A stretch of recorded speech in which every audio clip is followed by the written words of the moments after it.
हुआ है ना? रिकॉर्डिंग मैसेज मिला है सर आप लोगों को? अरे, क्या आप लोगों को रिकॉर्डिंग मैसेज मिला? मुझे बस इतना बता दो। है सर।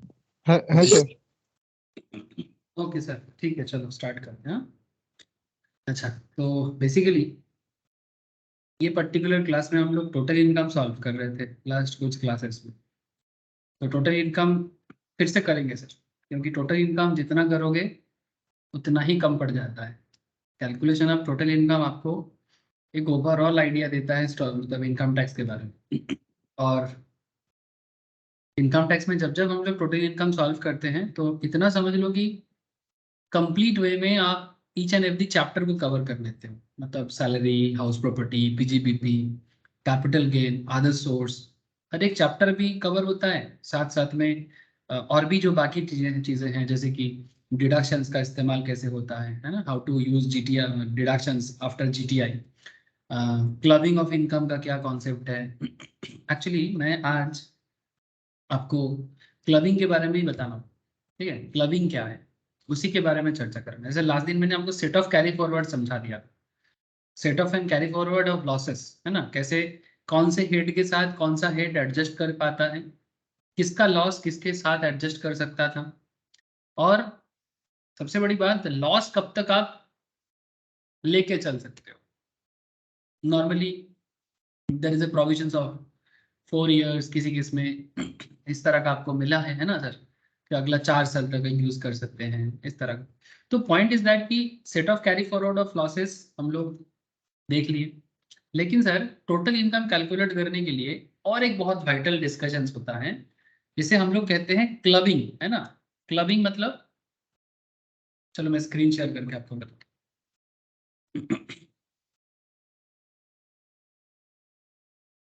स्टार्ट करते हैं सर। स्क्रीन शेयर है ना, थोड़ा कंफर्म कीजिएगा।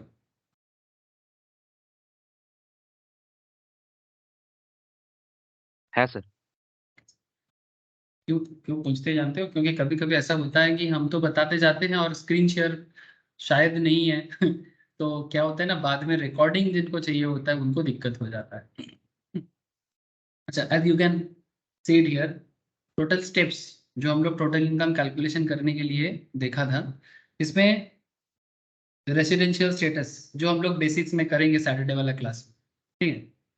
इसके अलावा 5 हेड्स ऑफ इनकम, जिसमें कुछ हेड्स आप लोगों ने कंप्लीट कर लिया, किसी किसी ने सारा हेड कंप्लीट कर लिया, मतलब चाहे रिकॉर्डेड बैकअप से हो या लाइव क्लास करके हो। जैसे salary head, house property head, PGBP head, capital gain head, other source head, ये 5 हेड्स है सर। और ये 5 हेड में सबसे ज्यादा समय देना पड़ता है इनकम टैक्स में, you all know that. But जैसे ही हेड कंप्लीट आइडेंटिफाई हो जाता है कि भाई कौन सा इनकम किस हेड से बिलोंग करता है, मतलब कौन सा सैलरीड इनकम है, कौन सा हाउस प्रॉपर्टी इनकम है, कौन सा पीजीबीपी इनकम है, कौन सा कैपिटल गेन इनकम है, एंड कौन सा अदर सोर्स इनकम है। After we identified the each heads of income, then there is a concept of calculations under each head. तो फोर्थ स्टेप्स जो है sir, that is compute income under each head applying the charging and deeming provisions, मतलब जो each and every head में apply होता है। जैसे salary head के लिए अलग प्रोविजंस, हाउस प्रॉपर्टी के लिए अलग provisions, PGBP means profits and gains from business and professions के लिए अलग प्रोविजंस, उसका अपना अपना है, ठीक है। जैसे कि सैलरी में सेक्शन 15 से लेके 17 का बड़ा एरिया है, हाउस प्रॉपर्टी में आपको 22 से 27 का बड़ा एरिया है, पीजीपीपी में 28 से लेके 44 ई तक का पूरा एरिया कवर करते हैं, फिर कैपिटल गेन, फिर अदर सोर्स, इस तरह से चलता जाता है ना, आप लोग जानते हो ना। अब सवाल ये उठता है कि ईच एंड एवरी हेड में जो भी पर्टिकुलर प्रोविजंस है, कुछ चार्जिंग भी है, कुछ डीमिंग भी है, मतलब कुछ मान लिया जाता है, और उसमें इंडिविजुअल डिडक्शंस भी मिलता है, मतलब सैलरी का अपना स्पेशल डिडक्शंस है, हाउस प्रॉपर्टी हेड का अपना स्पेशल डिडक्शंस है। जैसे रिसेंटली हम लोग कुछ क्वेश्चंस किए ना हाउस प्रॉपर्टी में, इसमें सेक्शन 24 सबसेक्शन ए का, 24 सबसेक्शन बी का, है ना, फिर स्टैंडर्ड डिडक्शंस, है ना। तो इसी तरह से each and every head, PGBP का अपना है, कैपिटल गेन में अपना है, अदर सोर्स में अपना है, उसको भी हम लोग रिसेंटली चर्चा करके रखे। तो what is the concept sir? Sir जैसे ही ईच एंड एवरी हेड में, जैसे ही ईच एंड एवरी हेड में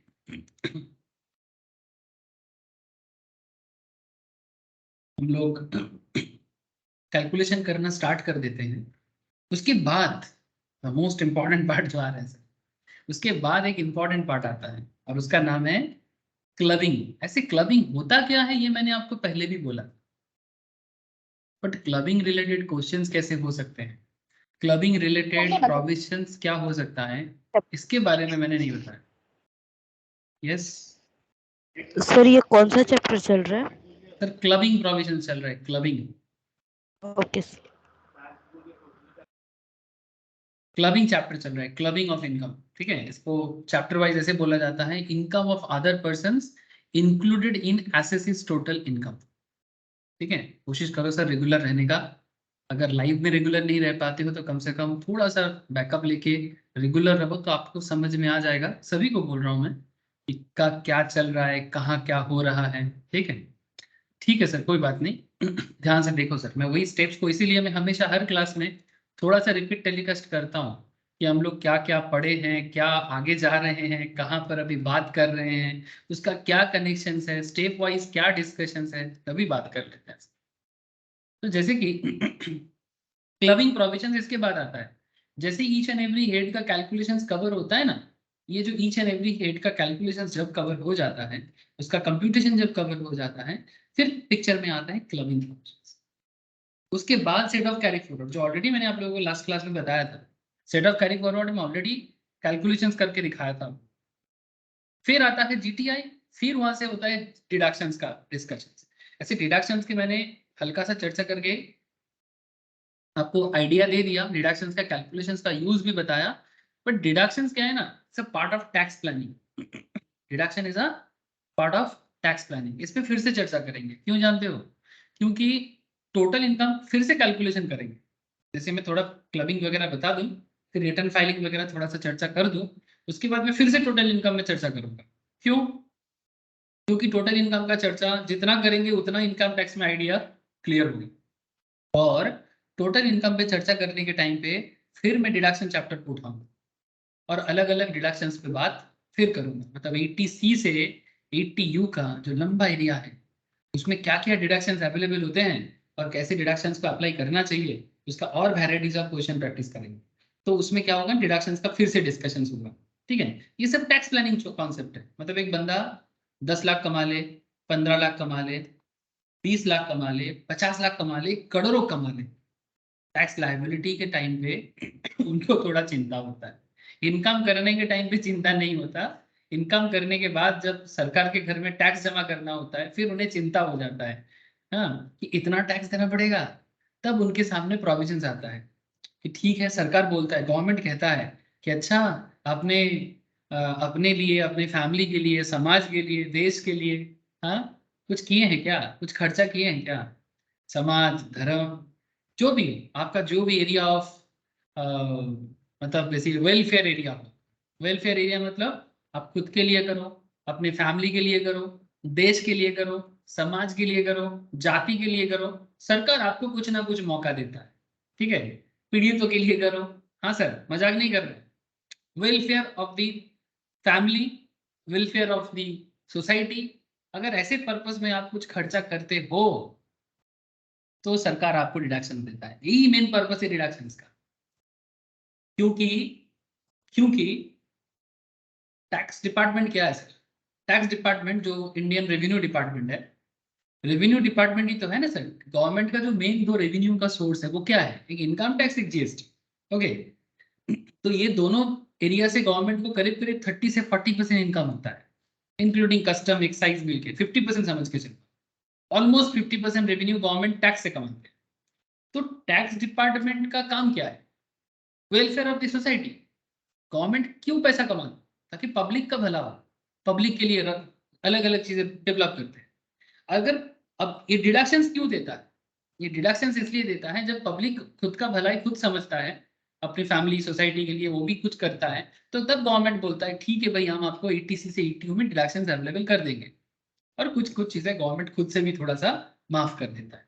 तो वही सब माफ आपको डिडक्शन चैप्टर में जानने को मिलता है। जैसे में हम लोग already 80C, 80CCD, 80G, 80DD ये सब डिस्कशंस कर रहे हैं। 80TTA ऑलरेडी किए हैं बहुत सारे सेक्शंस। कुछ सेक्शन अभी भी डिटेल्स में बोलना बाकी है, बात करेंगे। और जैसे ही आपका डिडक्शंस हो जाता है फिर टोटल इनकम हो जाता है, और ऑलरेडी आपको टोटल इनकम पता है, लेकिन आपको जो चीज में मैंने डिटेल्स में नहीं बोला वो है क्लबिंग। अब क्लबिंग को डिटेल्स में क्या बोल सकते हैं सर? क्लबिंग को डिटेल्स में इस नाम से पुकार सकते हैं, क्या नाम है? Income of other persons included in assets total income. मतलब सर इसको मैं थोड़ा सा सिंप्लीफाई करता हूं, income of other person included in assets total income. इसको सिंप्लीफाइड करने का क्या तरीका है सर? इसको सिंप्लीफाइड करने का ये सिंपल तरीका है कि कई बार टैक्स पेयर जो होता है ना, मतलब जो एसएससी होता है, वो अपना इनकम किसी और के नाम पे ट्रांसफर कर देता है, अपना एसेट किसी और को ट्रांसफर कर देता है। सर ऐसा क्यों करता है? अपना इनकम किसी और पे ट्रांसफर क्यों करता है?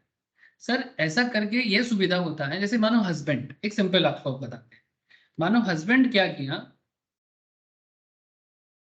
वाइफ के नाम पे इनकम को ट्रांसफर कर दिया in the name of wife.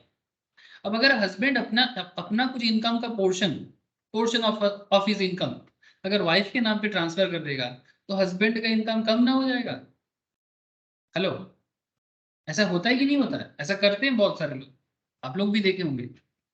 लेकिन अब इस पे क्वेश्चन उठता है, क्या सच में वाइफ इनकम करता है?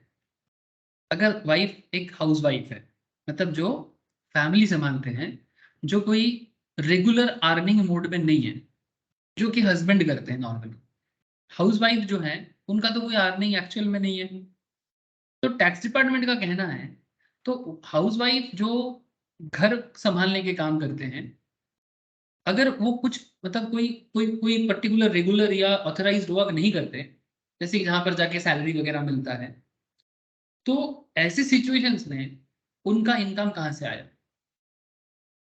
ऑब्वियसली हस्बैंड ने ट्रांसफर किया होगा। अब हस्बैंड ऐसा क्यों करता है?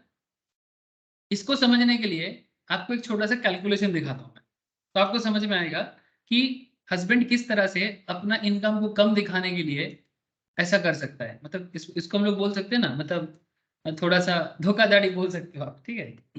तो just simple concept work here. मानो हस्बैंड जो है वो 12 लाख कमाया है, 12 लाख एनुअल इनकम हस्बैंड के 12 लाख है।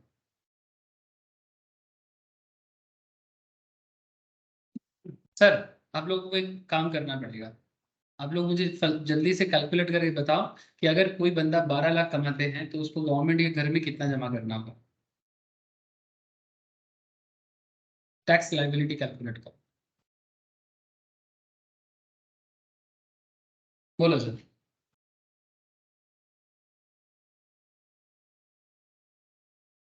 12 लाख इनकम पे, अच्छा 115 बीसी अप्लाई नहीं करना है, डू नॉट अप्लाई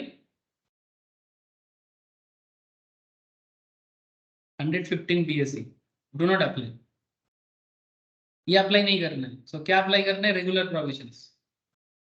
आप लोग मेरा क्वेश्चन समझ पाए कि नहीं पाए? बहुत सिंपल सा क्वेश्चन दिए हैं कि अगर कोई 12 लाख कमाता है तो, सर बोलो सर बोलो।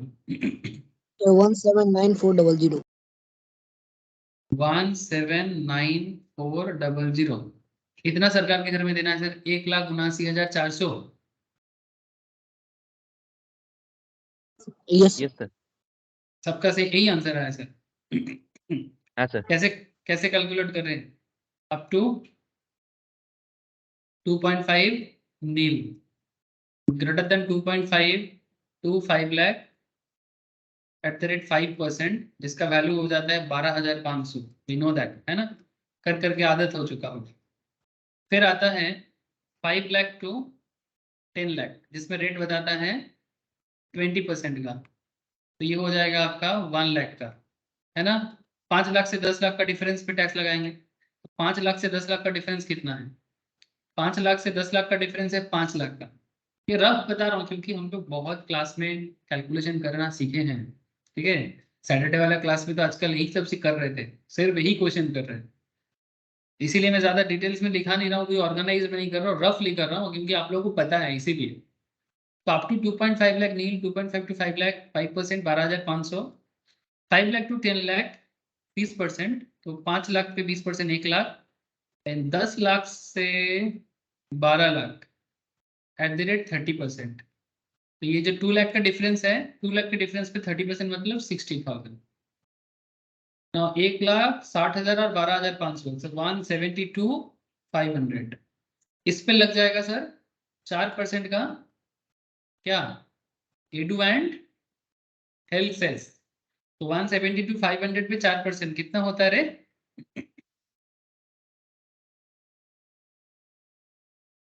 बोल सर। 6900 6,900 172,500 इंटू कितना परसेंट बोला? 4%, 6,900। Very good sir, 6,900। I hope आप लोगों को समझ में आ गया। अब ये 6,900 यहाँ पर क्या कर लेंगे, ऐड कर देंगे। 172,500 इसके साथ ऐड हो जाएगा, प्लस 179,400।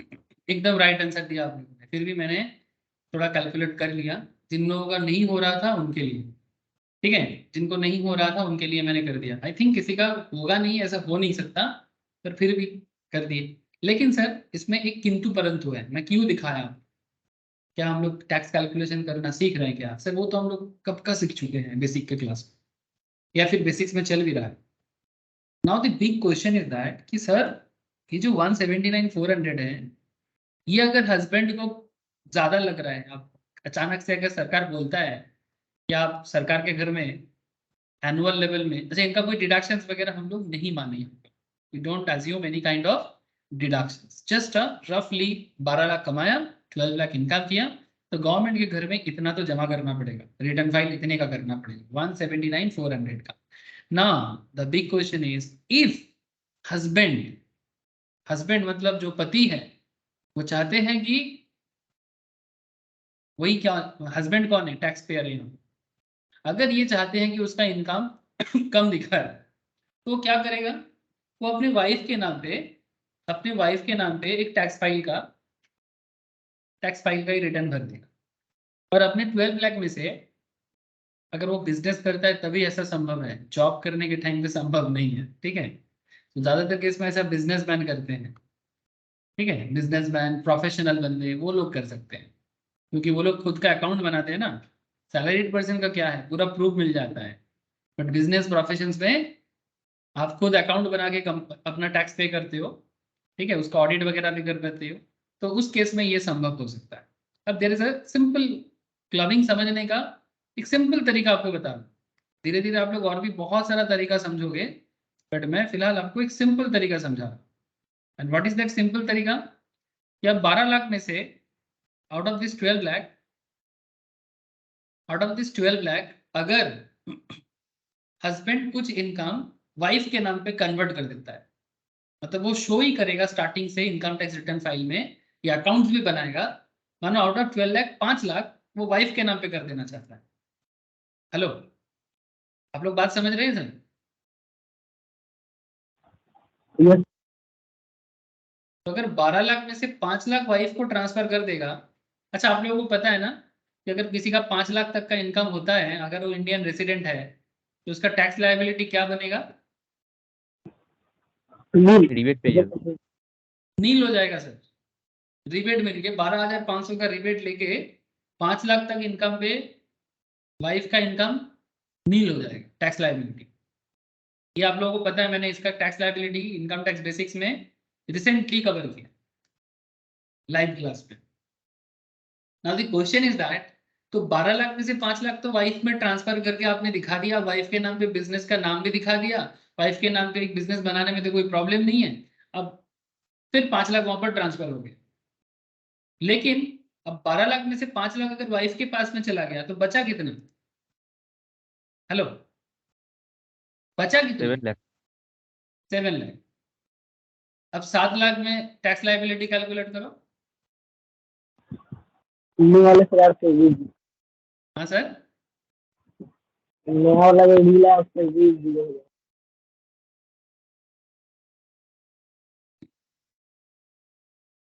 54600 54600 मुझे एक आंसर मिला है सर 54600 का। चलो मैं देख लेता हूँ कि अगर किसी का 7 लाख का इनकम है। अच्छा ये याद रखना 179,400 को याद रखना सर, ठीक है। मैं थोड़ा सा रब करके आपको फ्रेशली दिखा रहा हूँ, ठीक है, बहुत ज़्यादा हिजी किजी हो गया, ठीक है। फ्रेशली दिखाता हूँ आपको। मतलब हमारा कॉन्सेप्ट एकदम सिंपल था। हस्बैंड ने 12 लाख कमाया, out of 12 lakh 5 lakh wife के नाम पे बिजनेस शो करके दिखाया, बट रियल में वाइफ कुछ नहीं करता है। तो हस्बैंड का कितना बचा? हस्बैंड के हिसाब दिखा रहा है कि हस्बैंड जो है वो 7 लाख कमा रहे हैं, और वाइफ को 5 लाख ट्रांसफर करके, जो एक्चुअल में वाइफ कुछ नहीं करता है, तो 5 लाख वाइफ के नाम पे इंडिविजुअली अलग करके क्या हुआ सर, वाइफ का इनकम टैक्स लायबिलिटी नील हो जाएगा, क्योंकि आप तो 5 लाख तक प्रोविजन है कि there is a no tax liability. और 7 लाख में जब हस्बैंड टैक्स देगा तो up to 2.5 lakh at the rate nil, greater than 2.5 to 5 lakh at the rate 5%, that is 12,500, and greater than 5 lakh to 7 lakh, that is 2 lakh पे 20%। तो 2 लाख का 20% कितना होता है? 5 लाख से 7 लाख का डिफरेंस कितना? 2 लाख का। 2 लाख पे 20% 40,000 क्या?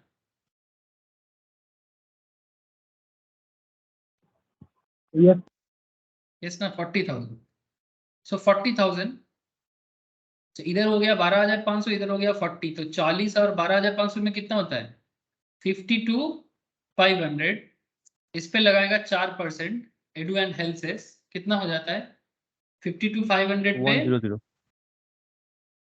4%, 2100। Very good sir. सो 2100, तो 2100 प्लस 52,500 कितना होता है? 54,600। Very good sir. Now my question is that sir, clubbing समझने के लिए आपको एक सिंपल सा चीज मैंने दिखाया, एक्चुअल में हस्बैंड को पेमेंट कितना करना था?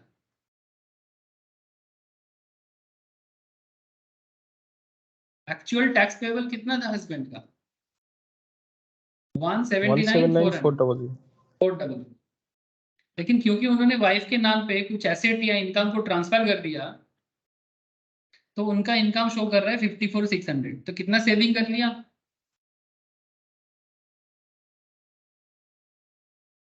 सर 1,24,800 का। सर एक मिडिल क्लास इनकम में क्या 1,24,800 मतलब करीब 1,25,000 मायने रखता है ये सब? ऐसे बहुत मायने रखता है। अब यही पर क्लबिंग का खेल है। अब असेसिंग ऑफिसर जो है उनको अगर समझ में आ जाता है कि यहाँ पर गड़बड़ हो रहा है, तो वो आपको छोड़ेगा नहीं। सर क्या करेगा? सर सिंपल, क्या करेगा? वही जो चैप्टर का नाम भी है, यही क्लबिंग यही है सर। क्लबिंग यही है। वो क्या करेगा? वो income of other person included in SSC total income, ठीक है, income of other person included in SSC total income, उसमें इंक्लूड कर दे। जो अलग लोगों के नाम पे दिखा रहे हो आप, वो एसएससी के नाम पे जोड़ दिया जाए। This is all. अब इसको समझने के लिए हम लोग धीरे धीरे कुछ क्वेश्चंस और कुछ प्रोविजंस को समझने का कोशिश करेंगे। अगर हम लोग क्वेश्चंस और प्रोविजंस को करते रहेंगे तो हमें ये पर्टिकुलर टॉपिक जो है इसमें पूरा ग्रिप आ जाएगा। अब सवाल ये उठता है सर क्या क्या सेक्शंस है इस पर्टिकुलर चैप्टर में? बताते हैं आपको कि क्या क्या मेन सेक्शंस है, क्या क्या सेक्शंस आपको पढ़ना पड़ेगा। चलो एक बार बता देते हैं, फिर क्वेश्चन आंसर फॉर्मेट में बाकी चर्चा करते हैं, ठीक है। जैसे सेक्शन 60 क्या है sir? Income transfer without transfer of asset. Income transfer कर दिया किसने? एसएससी ने। एसएससी मतलब आप लोग ऐसे समझ सकते हो husband, but not always husband, wife भी कमाते हैं आजकल बहुत ज्यादा। आजकल कोई कम नहीं है ना, क्योंकि अभी वो समाज तो है नहीं। आजकल समाज व्यवस्था में काफी बदलाव हुआ है। 90s का समाज व्यवस्था और 2022-23 का समाज व्यवस्था में काफी अंतर आया है। आज के डेट में मतलब औरत बहुत अच्छा इनकम सोर्स कमा रहे हैं सर, ठीक है। सो पॉइंट इज दैट कि जरूरी नहीं कि हस्बैंड ही कमाएगा, वाइफ भी कमा सकता है। लेकिन हमारे यहाँ पर हस्बैंड को जस्ट मैं मतलब ये just to understand the concept हम बताएं, income transfer without transfer of asset, चाहे वो हस्बैंड वाइफ को करे या वाइफ हस्बैंड को करे, डजेंट मैटर। अगर कोई हाउस हस्बैंड बन जाता है कोई दिक्कत नहीं है। एक मूवी बना था इसके ऊपर, हाउस हस्बैंड के ऊपर। क्या मूवी है रे? मतलब जैसे हाउस वाइफ होते हैं वैसा हाउस हस्बैंड, मतलब वो घर का काम करके अच्छा कमा रहा, मतलब घर का काम कर रहा था और अच्छा कमा रहा था। एक हिंदी मूवी, बॉलीवुड में एक मूवी हुआ है अर्जुन कपूर का, उसमें करीना कपूर के साथ मूवी था, क्या नाम है? की एंड का। देखे आप लोग?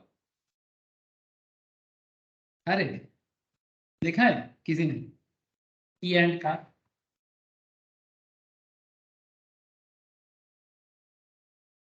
नहीं देखा तो देख सकते हो।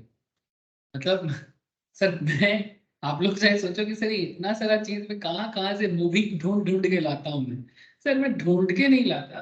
अगर मुझे कोई कहानी या कोई पर्टिकुलर स्टोरी मुझे अगर रेलिवेंट लगे तो मैं आप लोगों को शेयर कर दूँ। से कभी कभी वीकली बेसिस में मूवी देखता हूँ ना, जब जब थोड़ा मौका मिलता है तो मूवी से मैं कुछ सीखता हूँ। और उस पर्टिकुलर एरिया अगर कहीं पर एप्लीकेशन होता है तो वो मुझे ना ऑटोमेटिक याद आ जाता है, तब मैं बोल देता हूँ। ठीक है, ऐसा कोई सोच के नहीं बैठता सर, है ना सर, इतना सोच के बैठे नहीं सकते, पागल हो जाएंगे। तो सेक्शन 60 का एरिया है। Section 60 income transfer without transfer of asset में बात करता है। लेकिन सर तब होता क्या है? सर कहता है कि when a person transfer the income accruing to an asset without the transfer of the asset itself, such income is to be included in the total income of the transferor. मतलब जिन्होंने transfer किया asset, चाहे husband wife को करे, wife husband को करे, कोई किसी को भी कर सकता है। अच्छा, हस्बैंड वाइफ के बिना भी हो सकता है क्या? अरे हाँ, एक इंडिविजुअल इंसान किसी दूसरे इंडिविजुअल को करे। Whether the transfer is revocable और इररिवोकेबल। तो ट्रांसफर रिवोकेबल हो या इररिवोकेबल हो, मतलब उसको वापस लिया जाए या ना लिया जाए। रिवोक करना मतलब क्या? कैंसिल। चाहे ट्रांसफर कैंसिल हो गया हो या ट्रांसफर को फिर से रिवोक कर सकते हैं। चाहे वो रिवोकेबल हो या इररिवोकेबल, डजेंट मैटर। जिन्होंने ट्रांसफर किया उनके नाम पे इनकम को ऐड कर दिया जाएगा। एग्जाम्पल के लिए एक अच्छा एग्जाम्पल लेते हैं, एक अच्छा फैमिली ट्री लेते हैं, आपको अच्छा लगेगा। सर क्यों, ऐसा क्या बात है अच्छा लगेगा? जैसे एक फैमिली ट्री में लूंगा यहाँ पर। सर आप लोग बिग बी को जानते हो ना? बिग बी किसको बोलते हैं? Big B? Bachchan sir. Bachchan साहब, थैंक यू। अमिताभ बच्चन, ठीक है। तो हम लोग एबी का फैमिली को यूज करेंगे। जैसे एबी के फैमिली में कौन है? एबी के फैमिली में कौन है? सब सेलिब्रिटी इंसान है ना, इसीलिए ले रहा हूँ। अच्छा, एबी का वाइफ के नाम क्या है? चार्ज। एबी के वाइफ है जेन, ठीक है। अच्छा, ये एक जमाने में ये भी बहुत ही फेमस एक एक्ट्रेस हुआ करते थे। आजकल हाउसवाइफ का ही काम करते, ज्यादा काम नहीं करते, कभी कभी किसी किसी मूवी में देखने को मिलता है। हाँ, पॉलिटिशियन। क्या समझे नहीं सर, अगर बोलो। तो पॉलिटिशियन। पॉलिटिशियन। पॉलिटिशियन है, हाँ जय बच्चन जी। कौन से पार्टी से हैं? समाजवादी। समाजवादी से, यूपी का पार्टी है, मुलायम सिंह जी का पार्टी से। अच्छा, तो अमिताभ बच्चन जी का वाइफ है जया बच्चन जी। अच्छा, इनके जो बेटा बेटी है, अभिषेक, अभी, अच्छा बेटा, अच्छा बेटी तो शादी होके चला गया, फिर भी हम लोग ले लेंगे उसको, श्वेता। अच्छा, अभिषेक की वाइफ कौन है? ऐश्वर्या राय। अच्छा सर, मैंने इसका एग्जाम्पल क्यों लिया? क्योंकि आप लोगों को पता है इसीलिए, और कोई कारण नहीं है सर। मेरे बच्चन फैमिली के साथ कोई कनेक्शन नहीं है, ठीक है, या फिर मैं कोई रिश्ता नाता, कोई फैन फॉलोइंग, ऐसा कोई भी बात नहीं है। मैं तो बस ऐसे ही उठाया ताकि आप लोग भी कनेक्ट हो जाओ। तो अमिताभ बच्चन जया बच्चन जी के बीच में एसेट का ट्रांसफर का कॉन्सेप्ट हो सकता है। अभिषेक ऐश्वर्या पे हो सकता है। अमिताभ बच्चन और ऐश्वर्या के बीच में भी एसेट ट्रांसफर हो सकता है। श्वेता के साथ भी हो सकता है। अच्छा, अमित जी का कोई दोस्त, ठीक है, अमित जी का कोई फैमिली फ्रेंड, ठीक है, वो भी बीच में आ सकता है। कोई फैमिली फ्रेंड है अमित जी का, बहुत ही क्लोज है, ठीक है, जैसे राजीव गांधी में सुना था उनका बहुत क्लोज हुआ करते थे, ठीक है, ऐसे बहुत सारे पॉलिटिशियंस है जो अमिताभ जी के बड़ा बड़ा ही क्लोज फ्रेंड में से रहा है। तो अगर कोई एसेट इस तरह से कोई क्लोज फ्रेंड को भी ट्रांसफर हो रहा है तो ये भी मुद्दा हो सकता है, ये भी मुद्दा हो सकता है। ज्यादातर केस में ऐसा होता है। इवन अमिताभ बच्चन जी टैक्स के मामले में 2-4 बार फंसे भी। सर इमोशनल मत हो जाना, आई नो कि बच्चन साहब का फैन फॉलोइंग बहुत बड़ा है एंड वी ऑल बहुत ही ज्यादा हम लोग पसंद भी करते हैं, लेकिन सच में इनके अगेंस्ट में 2-4 बार टैक्स रिलेटेड मैटर में प्रॉब्लम हुआ है, ऐसे ट्रांसफर रिलेटेड प्रॉब्लम हुआ है। पनामा केस बोल के एक बहुत बड़ा स्कैंडल बना था। पनामा मतलब मेक्सिको के पास एक, उसमें एक पनामा पेपर का एक कॉन्सेप्ट है, उसमें कुछ इन्वेस्टमेंट रिलेटेड मैटर है, जिस इन्वेस्टमेंट का बहुत बड़ा प्रॉब्लम देखने को मिला था, हुआ है। मतलब अगर कभी आप सर्वे करोगे तो क्या टैक्स प्रॉब्लम हुआ है मैं आपको कभी दिखा दूंगा। अच्छा ठीक है, वो अभी केस नहीं है एक्चुअली। इसका भी एक कहानी है, अमिताभ बच्चन का बीच में एक बार बहुत ज्यादा बैंकरप्ट से, मतलब करीब बैंकरप्टेड कैटेगरी में आ गए थे, मतलब बीच में 90s के एंड पे 2000 के स्टार्टिंग में केबीसी कौन बनेगा करोड़पति करने से पहले उनका फाइनेंशियल सिचुएशंस काफी डामाडोल हो गया।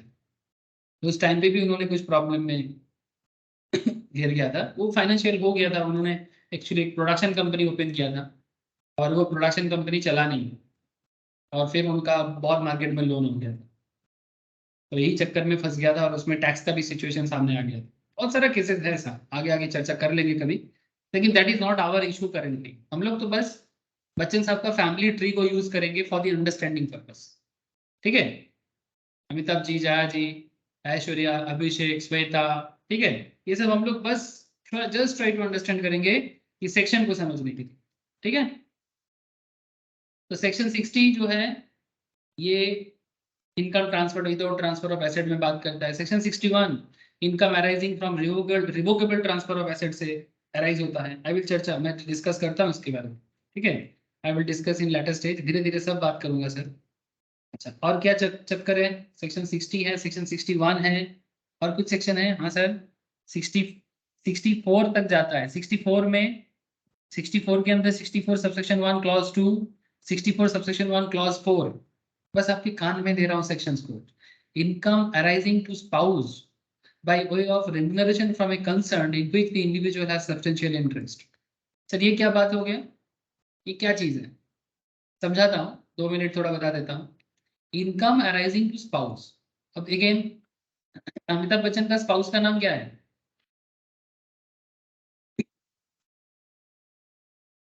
Jaya Bachchan, hello. Income arising to spouse by way of remunerations. Remuneration मतलब कुछ तनख्वाह, कुछ सैलरी, कुछ फीस, ठीक है, रेस्पेक्टेड केस में रेमुनरेशंस बोलते हैं। तो income arising to spouse by way of remunerations from a concern, concern मतलब कोई कंपनी या business in which individual has substantial interest. मतलब मानो अमिताभ बच्चन जी का किसी पर्टिकुलर कंपनी में अच्छा खासा शेयर होल्डिंग है, अमिताभ बच्चन जी का किसी पर्टिकुलर कंपनी में अच्छा खासा शेयर होल्डिंग है, और उस कंपनी से जया बच्चन जी को अच्छा खासा रेमुनरेशन मिलता है, तो ये सब केस भी सामने आ जाता है। तो ये इनकम फ्लड है। हाँ और अगर वो मतलब अपने दम पे अगर नहीं कि मतलब उसका खुद का ये नहीं है, इंटरेस्ट नहीं देगा, नॉलेज का और एक्सपीरियंस नहीं है, तो फिर ये इनकम उसके में फ्लड हो जाएगा। हाँ, very good sir, very good, you identify एकदम प्रॉपर्ली। अगर ये जो रेमुनरेशन जया बच्चन जी अगर अर्न करते हैं, अगर अपने दम पे करते हैं, मतलब उनका कोई स्किल्स है और वहां पर कुछ सच में काम करते हैं, तभी उनको रेमुनरेशन मिलता है, तो then there is no problem, वो जया जी के हाथ में ही टैक्सेबल होगा। बट अगर ऐसे देखा जाता है अनपढ़ गवार है, कोई पर्टिकुलर स्किल्स नहीं है, तो अगर विदाउट स्किल्स आपको रेमुनरेशन मिल रहा है तो क्यों मिल रहा है? तो ऐसे केसेस में वो इनकम अमिताभ जी के इनकम के साथ जोड़ दिया जाए। Such income arising to spouse is to be included in the total income of the individual. However, if remuneration received is professional knowledge and experience of spouse, then such income is not to be clubbed. अगर वो जया बच्चन जी का skills पे depend करके होता है, professional knowledge से या experience से, नॉलेज दो तरीके से मिल सकता है, या तो डिग्री लेके, मतलब आप एक चार्टर्ड अकाउंटेंट हो, आप एक कॉस्ट अकाउंटेंट हो, आप एक कंपनी सेक्रेटरी हो, आपका प्रोफेशनल डिग्री भी है और साथ में आपको नॉलेज आ जाता है। बट आप ऐसे भी लोग देखेंगे सोसाइटी में जिनके पास शायद डिग्री नहीं है, लेकिन उनका एक्सपीरियंस उनके लिए बात करता है। इतना दिन से काम वो कर रहा है, काम करते करते करते करते करते करते वो एक प्रोफेशनल से भी शायद ज्यादा जान गया हो। एक्सपीरियंस भी नॉलेज का पार्ट बना जाता है। वो ऐसे तो समझ में नहीं आता है, बट जब देखोगे काम करते हुए तो समझ में आ जाता है।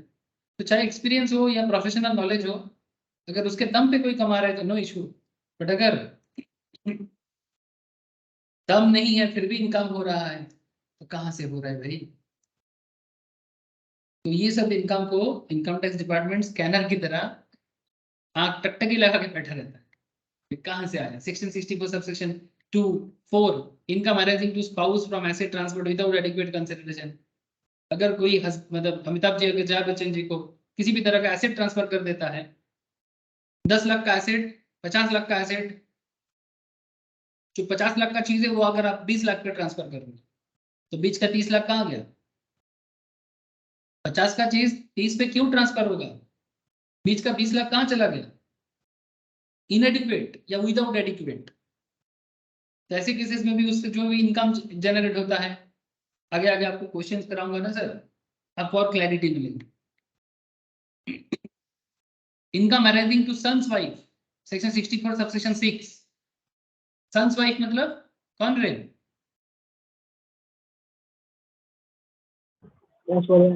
ऐश्वर्या।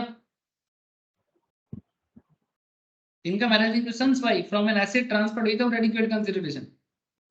अमिताभ बच्चन जी अगर ऐश्वर्या राय बच्चन को कोई पर्टिकुलर एसेट ट्रांसफर कर रहा है, बहू है उनकी, है ना, मतलब बांग्ला में हम लोग बोलते हैं बहू माँ, हिंदी में बोलते हैं बहू।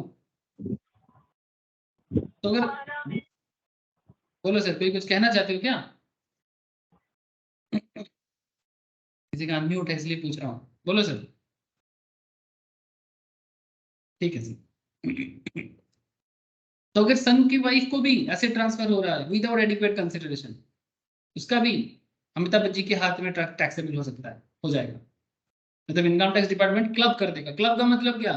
जोड़ दिया जाएगा, क्लब, समझ रहे हो?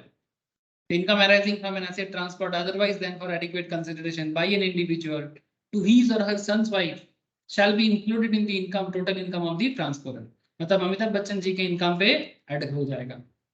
अगर अमिताभ जी ऐश्वर्या राय के नाम पे कोई एसेट ट्रांसफर करता है जो कि उसका ओरिजिनल वैल्यू से काफी कम है, विदाउट एडिक्वेट कंसिडरेशन, से फॉर एग्जांपल 3 करोड़ की एसेट प्रॉपर्टी है, अब उसको अगर ऐश्वर्या के नाम पे कर रहा है और ऐश्वर्या को ट्रांसफर कर रहा है 1 करोड़ पे, तो 2 करोड़ कहाँ चला गया भाई? तो जो भी कंसिडरेशन ट्रांसफर हो रहा है ना, तो उसका इनकम जो भी जनरेट होगा वो ट्रांसफरर के हाथ में ऐड हो जाएगा। बताता हूँ, कैलकुलेशंस दिखाता हूँ, क्वेश्चंस करेंगे, क्लैरिटी मिलेगा। मतलब आपके मन में एक चीज जरूर चल रहा होगा कि सर प्रोविजंस तो समझ रहे हैं लेकिन इसका कैलकुलेशन कैसे होगा?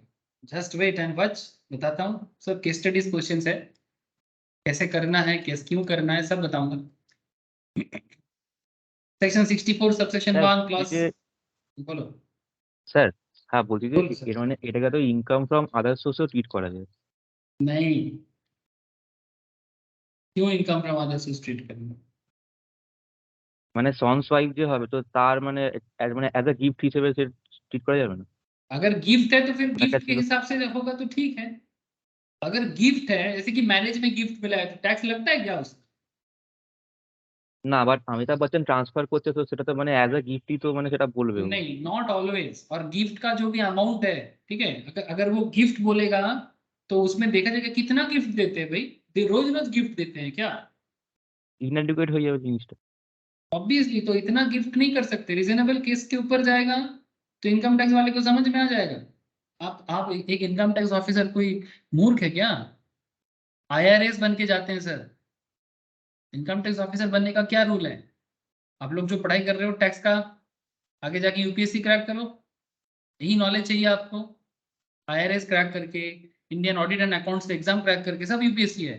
IRS का exam, Indian audit and accounts का एग्जाम क्रैक करके फिर जाके इनकम टैक्स ऑफिसर बनते हैं, कैग का ऑफिसर बनते हैं। तो क्या मूर्ख है वो लोग?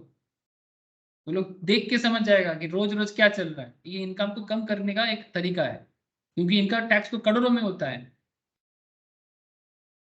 तब वो समझ जाएगा सर, एकदम चुपचाप तुमको पूछताछ करेगा। जैसे ही उनको कुछ भी डाउट लगेगा फिर टैक्स लायबिलिटी में जोड़ देगा और देना पड़ेगा। अगर नहीं दे पाओगे तो अपने संपत्ति से ले लेगा।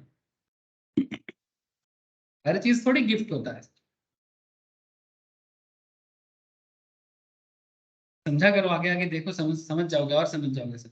अभी तो मैंने जस्ट प्रोविजंस रीड कर रहा हूँ आपके साथ। अब जब इसका एग्जाम्पल्स कैलकुलेशन जैसे हम लोग करते हैं ईच एंड एवरी क्लास में, पहले प्रोविजंस पढ़ते हैं, उसके साथ साथ क्वेश्चन आंसर करेंगे, केस स्टडीज करेंगे, क्लैरिटी हो जाएगा। Wait and watch. अगेन वही बात sir, income arising from transfer of asset for the benefit of spouse और सन्स वाइफ, उसमें भी अगर कुछ गड़बड़ है तो फिर उसको भी क्लबिंग कर लिया जाएगा। क्लब मतलब जोड़ देना।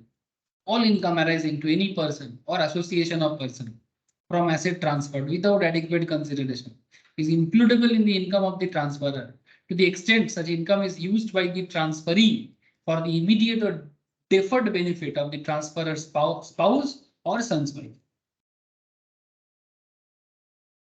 64 subsection 1 है इनकम ऑफ माइनर चाइल्ड। आजकल कुछ माइनर चाइल्ड काफी अच्छा टैलेंट होते हैं ना, देखिए आजकल बहुत सारा शो आया है जहाँ पर बच्चा लोग, छोटा छोटा बच्चा है ना, little champs, dance India dance, कितना कितना सब होता है, जूनियर डांस, क्या क्या सब टैलेंट हंट शो हुआ है। वहां से बच्चे लोग अच्छा कमा रहे हैं। मैं कल देख रहा था एक लड़का, बहुत ही छोटा, लेकिन वो कैलकुलेटर से भी तेज कैलकुलेशन करते हैं। कल यूट्यूब में ही देख रहा था, तो किसी शो में आया था, तो कैलकुलेटर से भी ज्यादा तेज वो कैलकुलेशन कर सकता है। तो ऐसे ऐसे शो करके भी अच्छा कमा रहे हैं।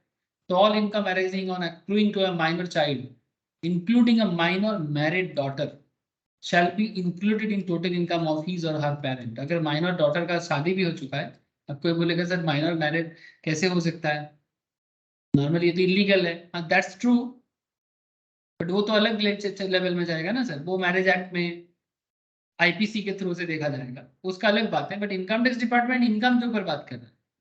अगर बच्चा शादी कर लिया है, मतलब शादी हो चुका है माइनर एज में, लेकिन वो कुछ इनकम भी करता है, तो माइनर बच्चा इनकम करता है तो पेरेंट की इनकम पे ऐड कर दिया जाए। The income of minor child shell be included with the income of that parent whose total income before including minors income is higher। मतलब हस्बैंड और मतलब पेरेंट्स में से, माता पिता में से जिसका इनकम ज्यादा होगा उनकी इनकम के साथ माइनर चाइल्ड के इनकम को ऐड किया जाता है। Where the marriage of the parents does not subsist। अब इसमें क्वेश्चन है कि सर अगर माता पिता जिनका शादी हुआ है, उनका शादी नहीं टिका, आजकल बहुत देखने को मिलता है, बहुत खराब बात है बट होता है किसी किसी केस में, है ना, दुख की बात देखने को मिलता है। Where the marriage of the parents does not subsist, the income of the minor will be includable in the income of that parent who maintains the minor child, who maintains the minor child in the relevant previous year। और ऐसे तो Bollywood celebrities में तो बहुत ज्यादा देखने को मिलता है, बहुत ज्यादा। मतलब ये लोग तो रोज शादी करता है, रोज शादी टूटता है, और यूथ भी इनसे बड़ा इंस्पायर है। यूथ भी रोज शादी करता है, रोज शादी तोड़ने का बात करता है। मतलब ये बॉलीवुड खत्म कर दिया, पूरा सोसाइटी को खत्म कर दिया। रिश्ता नाता प्यार मोहब्बत और फिर सुसाइड करेगा। हाँ सर, यही सब सीखने को मिलता है आजकल। कुछ हो नहीं रहा है, सुसाइड कर लो। पता नहीं, ऐसे डिप्रेशन बहुत खतरनाक चीज है, फिर बॉलीवुड और ज्यादा डिप्रेस कर रहे हैं लोगों को। मतलब लोग इनको फॉलो करते हैं। अच्छा जो भी हो, कंट्रोवर्सी में नहीं जाते सर।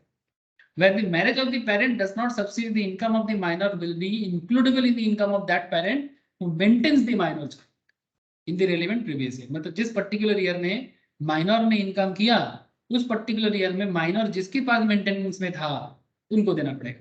जैसे मानो एग्जांपल के तौर पे आमिर खान रिसेंटली उनका डिवोर्स हुआ है, आमिर खान के साथ नाम बताओ ना कि बीवी का जो डायरेक्टर है किरण राव उनके साथ शादी हुआ था।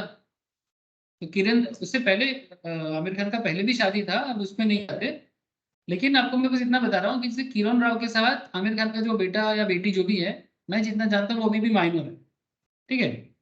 अब अगर वो माइनर चाइल्ड जो है वो इनकम कर, अब दोनों तो सेपरेट हो चुका है, किरण राव और आमिर खान दोनों सेपरेट हो चुका है। अब क्वेश्चन इज दैट कि किरण राव भी इनकम करते हैं, आमिर खान भी इनकम करते हैं। अच्छा, नो डाउट आमिर खान का इनकम ज्यादा है। Hello, just for the understanding purpose sir, मुझे किसी के पर्सनल जिंदगी में कुछ नहीं है, just to understand the concept मैं यूज कर रहा हूँ, और इन लोगों का जिंदगी खुली किताब है ना। तो जस्ट मैं आपको बता रहा हूँ, अब किरण राव और आमिर खान में जिसका इनकम ज्यादा है नॉर्मली उसके इनकम के साथ जाएगा। अब जो बच्चा है वो किरण के पास है कि आमिर के पास है? अगर किरण के पास है, अगर किरण राव के पास है तो प्रीवियस ईयर में अगर बच्चा किरण राव के पास है तो किरण राव के इनकम के साथ ऐड हो जाएगा, अगर आमिर खान के पास है तो आमिर खान के साथ ऐड हो जाएगा। हेलो, बात समझ में आ गया ना sir?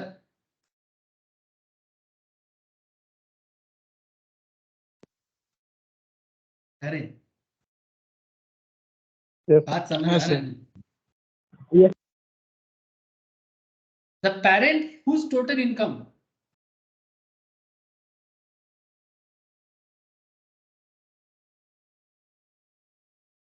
the income of the minor child or children are included shall be entitled to exemption of such income subject to a maximum of 1500 per child under section 10 subsection 32।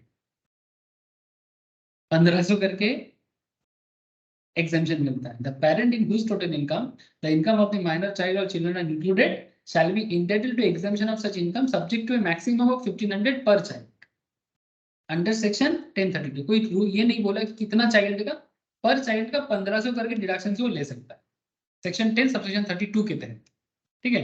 एक chapter आता है ना sir, ये section 10 का chapter क्या है? Income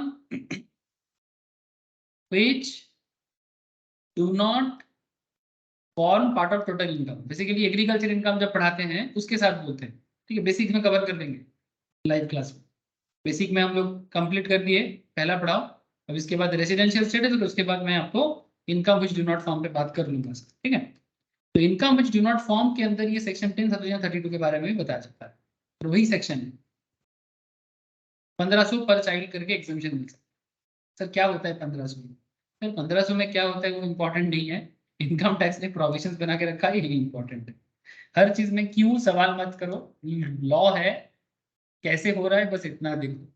हाँ, rules क्या है ना, कभी कभी समझ में नहीं आता है, रूल्स क्या क्यों बनाया समझ में नहीं आता है, तो हर चीज में सवाल नहीं कर सकते क्योंकि रूल्स है।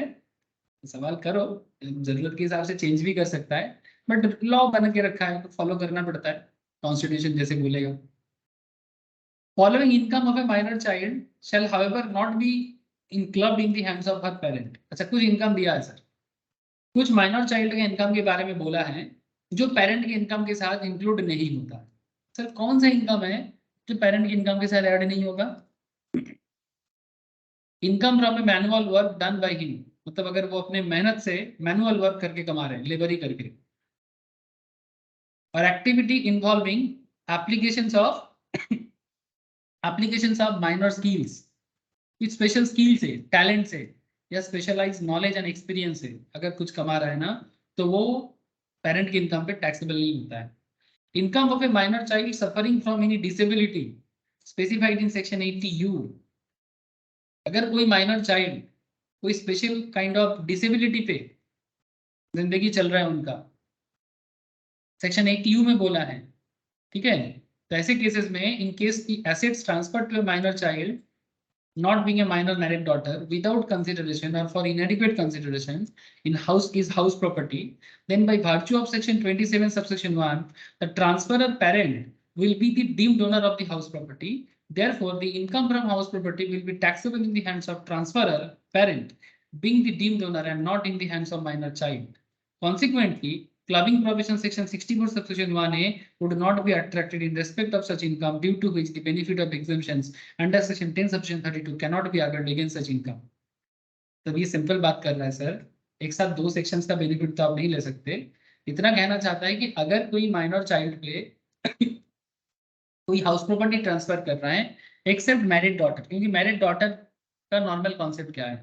डॉटर का नॉर्मल कॉन्सेप्ट है कि डॉटर का शादी हो गया है तो डॉटर कहीं और चला गया। जैसे अगर मैं अमिताभ जी का बात करूं, श्वेता को अगर मैं माइनर मानता हूँ, जैसे श्वेता माइनर नहीं है, उसका बेटी बहुत बड़ी हो गई है रियल में, बट मैं उसके बारे में बात नहीं कर रहा। मैं आपको सिंपल इतना समझाना चाहता हूँ, मानो कि श्वेता जो है, श्वेता बच्चन जी, वो माइनर है, just for the understanding purpose. जैसे मैं जितना सुना कि श्वेता बच्चन जी का भी बहुत अर्ली ही शादी हो गया, ठीक है, बहुत अर्ली शादी हो गया, मतलब जैसे नॉर्मली बॉलीवुड में ऐसा देखने को नहीं मिलता है, बट उनके केस में हुआ। व्हाटएवर उनका पर्सनल लाइफ, उस पर बात नहीं करना, बस इतना कहना चाहता कि माइनर डॉटर को छोड़ के अगर पेरेंट ने कोई प्रॉपर्टी माइनर चाइल्ड पर ट्रांसफर कर रहा है और उस पर्टिकुलर प्रॉपर्टी से अगर कुछ इनकम हो रहा है, तो उस हाउस प्रॉपर्टी का जो वैल्यूएशन है या उस हाउस प्रॉपर्टी से जो इनकम होगा, उस इनकम को माइनर चाइल्ड के नाम पे नहीं, जो भी पेरेंट ट्रांसफर करेगा उनके नाम पे टैक्सेबल होगा। ठीक है। अब सर ये सब बातें सिर्फ पढ़ के तो समझ में नहीं आएगा, मुझे आपको धीरे धीरे सारा पॉइंट के ऊपर एग्जाम्पल सॉल्व कराना होगा। इसके अलावा और भी है section 64 subsection 2 conversion of self acquired property into the property of HUF. आपने कोई प्रॉपर्टी खुद के लिए लिया था, फिर बाद में आप उस प्रॉपर्टी को जॉइंट फैमिली के नाम पे कर दी, खुद का प्रॉपर्टी एचयूएफ के नाम पे कन्वर्ट कर दिया। एचयूएफ कौन है आप लोग जानते हो? हिंदू अनडिवाइडेड फैमिली, जो joint family concept business wise चलता है। हाँ सर, याद है ना एचयूएफ कौन है? HUF included Sikh joint family, मतलब जिनका जॉइंट फैमिली बिजनेस होते हैं, सिख, जैन, बुद्धिस्ट, ठीक है, इनका जो जॉइंट फैमिली है इंक्लूडेड इन एचयूएफ कॉन्सेप्ट। मतलब हिंदुस्तान में रहने वाला हर कोई नॉर्मल कॉन्सेप्ट में हिंदुस्तानी तो है ही सर, तो हिंदू कॉन्सेप्ट उसमें तो आता ही है, लेकिन सिख रिलीजन बिलीव करने वाले, जैनिज्म बिलीव करने वाले, बुद्धिज्म बिलीव करने वाले लोग का जो फैमिली बिजनेस है, उनका कॉन्सेप्ट में वो एचयूएफ के अंदर आता है। याद रखिए बात। अब आप लोग बोलेंगे, मैं पहले भी बोला बेसिक क्लास में, फिर से रेसिडेंशियल पढ़ाऊंगा, फिर बोलूंगा, मुस्लिम फैमिली क्यों नहीं आता? इसके पीछे एक सिंपल सा रीजन है, मुस्लिम के कुछ पर्सनल लॉ है जिसे फॉलो किया जाता है। अब पर्सनल लॉ के तहत अगर कोई मुस्लिम कॉन्सेप्ट इस्लामिक जो रूल बोलते हैं, मुझे पूरा डिटेल्स नहीं पता, जितना हम लोग इनकम टैक्स वगैरह पढ़ने के कारण पढ़ते हैं उतना ही आपको बोलता हूँ, क्योंकि मैंने सारा मुस्लिम लॉ के बारे में पढ़ाई नहीं किया। कॉन्सेप्ट इज दैट कि अगर कोई मुस्लिम में कोई फैमिली मेंबर किसी बिजनेस का मेंबर बनना चाहता है, ठीक है, तो उन्हें कॉन्ट्रैक्ट करना पड़ता है। बट एचयूएफ के केस में या सिख, जैन, बुद्धिस्ट के केस में अगर कोई ज्वाइंट फैमिली में जन्म लेता है, अगर कोई ज्वाइंट फैमिली में जन्म लेता है तो ऑटोमेटिकली वो बिजनेस का हकदार बन जाते हैं। बट मुस्लिम के केस में वही हक कॉन्ट्रैक्चुअल होता है।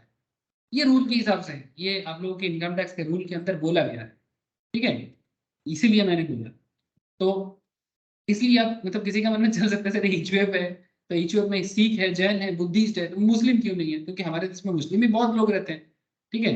तो कॉन्सेप्ट ये है, बस कुछ पर्सनल लॉ को रेस्पेक्ट देने के लिए कुछ इस तरह का नियम बनाया जाता है। अब उसमें तो मैं पहले भी बात किया हूँ इंडिविजुअल में, जब मैंने एचयूएफ वगैरह को समझा रहा था, है ना, तब भी बात किया, फिर से याद दे दिया एक बार आप। Conversion of self acquired property into the property of HUF. तो अगर किसी ने अपना प्रॉपर्टी खरीदा और एचयूएफ में कन्वर्ट कर दी, तो where an individual who is a member of the HUF convert his individual property into property of the HUF, of which he is a member directly or indirectly to the family, otherwise than for adequate consideration, the income from such property shall be continued to be included in the total income of the individual. मतलब भले ही वो उसने property को खरीद के HUF को convert कर दिया हो, फिर भी उस प्रॉपर्टी से जो भी मतलब अगर वो इनएडिक्वेट है, ठीक है, अगर वो इनएडिक्वेट कंसिडरेशंस में अपने ज्वाइंट फैमिली को ट्रांसफर किया है, तो सिंपल बात है सर, वो उनके हाथ पे ही कन्वर्ट हो जाएगा, उनके हाथ में ही ट्रांसफर हो जाएगा, मतलब इनकम टैक्सेबल हो जाएगी।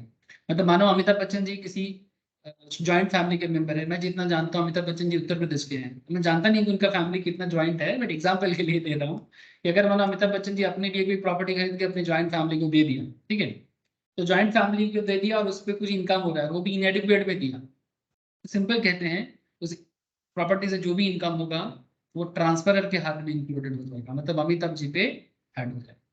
यही सब बातें हैं सर, यही सब बातें, और कुछ नहीं। अब ये समझ लो सेक्शन 60 से 64 का पूरा जर्नी जो है वो आपको इसी तरह से क्लबिंग ऑफ इनकम के बारे में कवर करता है। इतना समझ लो कि कब कब इनकम किसी और के नाम पे ट्रांसफर होने के बाद भी एसएससी के अंदर, एसएससी मतलब जो ट्रांसफर कर रहा है ट्रांसफरर, उनके हाथ पे टैक्सेबल हो जाएगा। मतलब बेसिकली आप अपना टैक्स लायबिलिटी को कम करने का सोच रहे थे जानबूझ के या accidentally, whatever be the reason, जानबूझ के करो एक्सीडेंटली करो डजंट मैटर, लेकिन अगर करने का कोशिश करोगे तो इनकम टैक्स डिपार्टमेंट के ऑफिसर जो भी रहेंगे वो आपको क्या करेगा, एसएससी के नाम पे वो टैक्सेबल कर देगा। ओके, चलो सर कुछ नोट्स लिखो।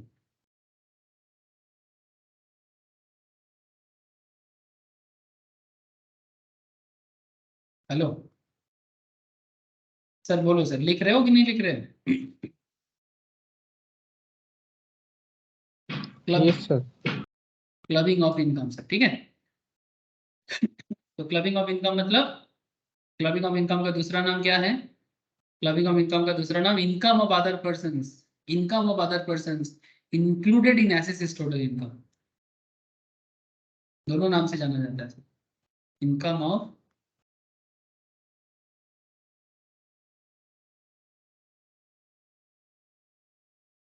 Other persons included in SSC's total income।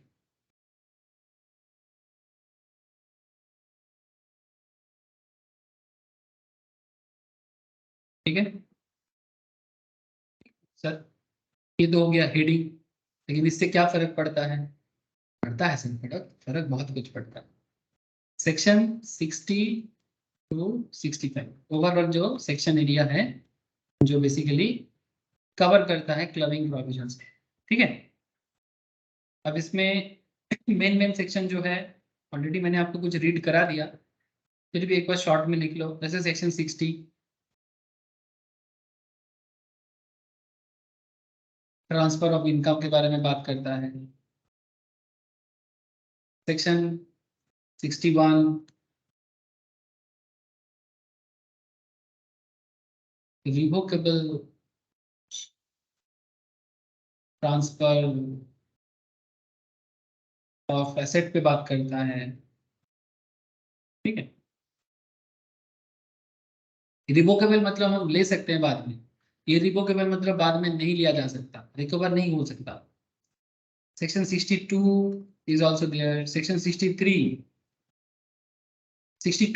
जो सर वो इरिवोकेबल पे बात करता है, इरिवोकेबल पे बात करता है। Section 63 is also.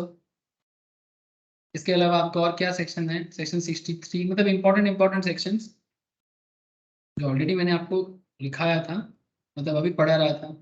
इसके अलावा सेक्शन 64 का एरिया भी बहुत वाइटल है। Section 64 subsection 1 clause 2, section 64 subsection 1 clause 4, section 64 subsection 1 clause 6, ठीक है। सेक्शन 64 सबसेक्शन 1 क्लॉज 7, इस तरह का सेक्शन है, ठीक है। जैसे सेक्शन क्लॉज 2, सेक्शन क्लॉज 4 6 7, ठीक है। इस तरह का सेक्शन 64 सबसेक्शन ए, सेक्शन 64 सबसेक्शन 2, सेक्शन 65, मोटा मोटी ये सब सेक्शन हमें थोड़ा कवर करना पड़ेगा। अब इसको कुछ क्वेश्चंस करते हैं, एग्जाम्पल्स लिखो।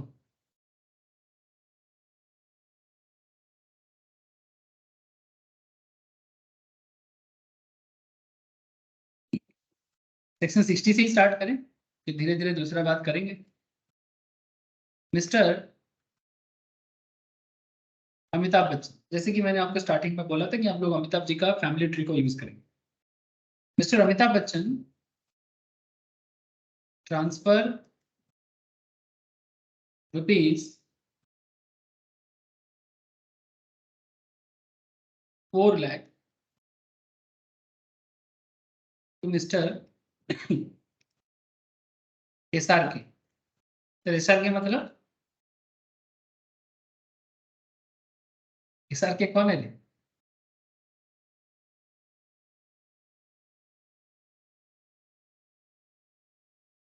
अरे आप लोग कनेक्टेड हो या नहीं? Yes, है sir. सर। SRK कौन है?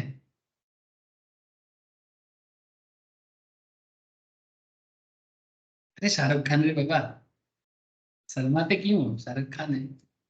हाँ, झूमने जो पठान, देखे आप लोगों ने Pathan?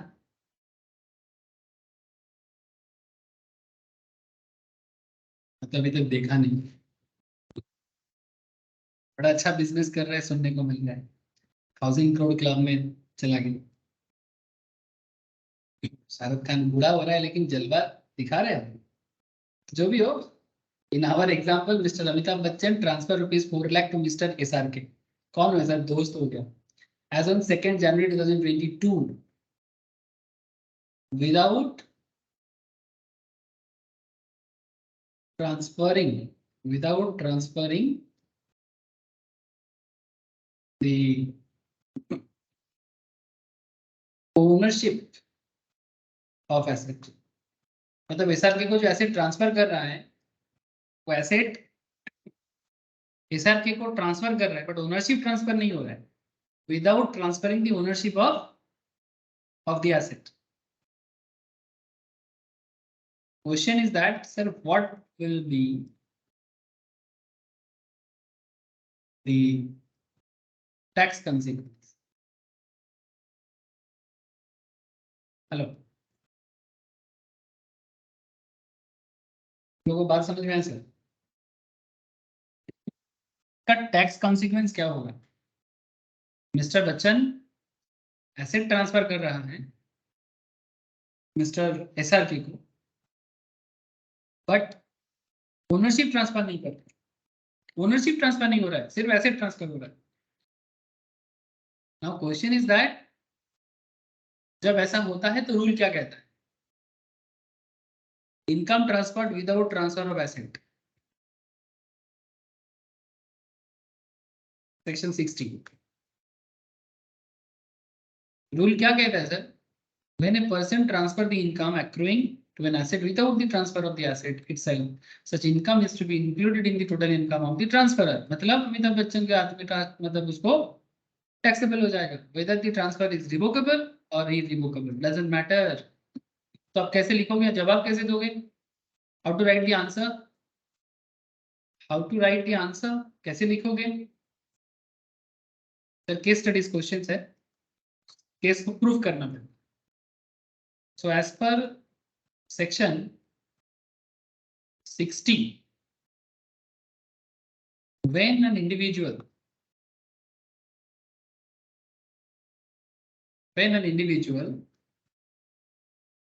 transfer an income to another person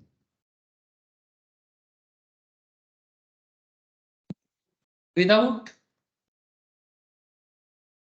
transferring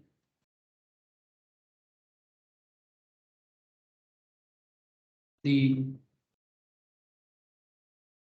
ownership of the asset, such income, hello, समझ रहे ना sir? such income will be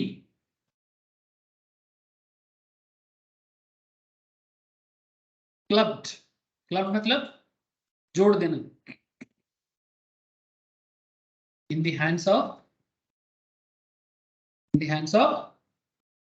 किसके हाथ में? बोलो। in the hands of transferor मतलब in our example, who is the transferor sir? In our example, who is the transferor? Amitabh Bachchan.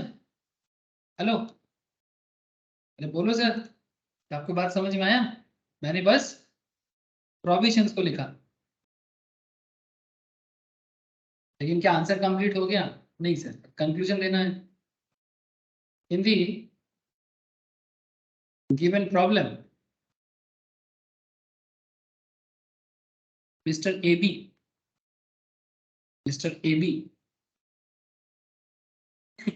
transfer rupees 4 lakh to Mr. SRK with sir screen share नहीं है क्या? Screen तो share है sir. क्या आप लोगों को स्क्रीन नहीं दिख रहा है क्या? नहीं सर, मुझे नहीं दिख रहा था। आप एक बार रीजॉइन करो। ये अभी दिख ओके रहा है? सर। अभी दिखा? देखो मैंने थोड़ा सा नहीं सर, मुझे नहीं दिखा, मैं रीजॉइन कर रही हूँ। आंसर रीजॉइन करो।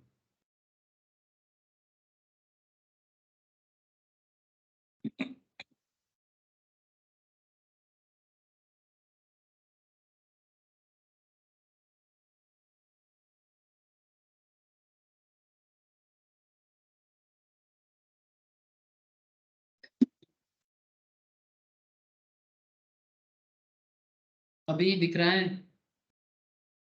हाँ सर, अब दिख रहा है। In the given problem, Mr. AB transfer rupees 4 lakh to Mr. SRK without transferring the ownership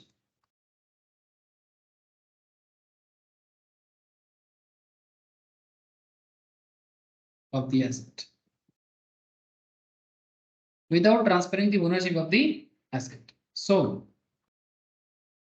entire fees 4 lakh.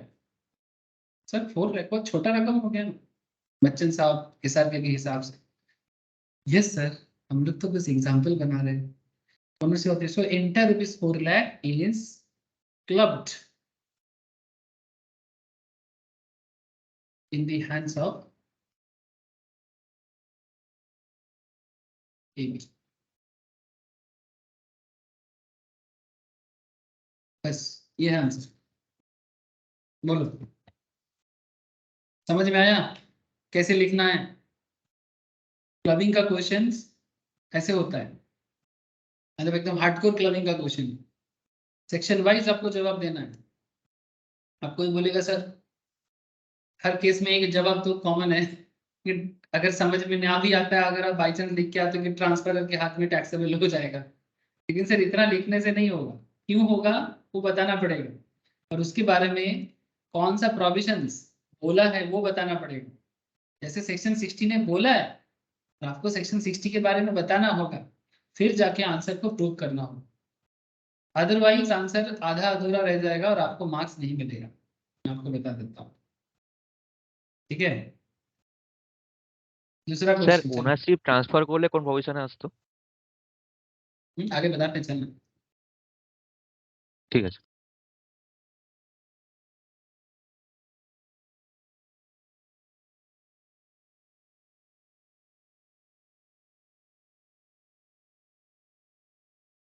अब सेक्शन 61 पे थोड़ा बात करेंगे।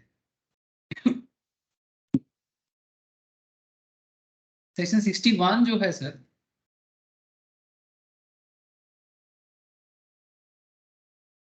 सेक्शन 61 में क्या बताता है? Income arising from revocable transfer of asset. Such income is to be clubbed included in the hands of the transferor. A transfer is deemed to be revocable if it contains any provisions for retransfer of the whole or any part of the income or asset to transferor, or gives right to reassume power over the whole or any part of the income or the asset. Now, how to write the answer, या what is the case may be? चलो देखते हैं। पहले तो case देखते हैं कि क्या केस हो सकता है। थोड़ा केस बनाते हैं, हाँ, थोड़ा बच्चन साहब के साथ किसी का केस बना लेते हैं, जैसे बॉलीवुड गॉसिप टाइप का। हाँ, हम लोग भी थोड़ा बॉलीवुड गॉसिप बना। Mister AB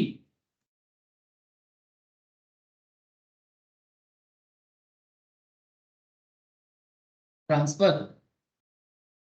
an asset to Mr. SRK as of 27th of January 2022। ठीक है, जनवरी नहीं सर, जुलाई का 27 जुलाई 2022। ठीक है, नहीं 2022 करेंगे। प्रीवियस ईयर क्या चल रहा है हम लोगों का? हाँ ठीक है, 22-23 असेसमेंट ईयर हो जाएगा एग्जाम के टाइम। हाँ ठीक है, चलो ये दिक्कत। तो 27 जुलाई 2022 the condition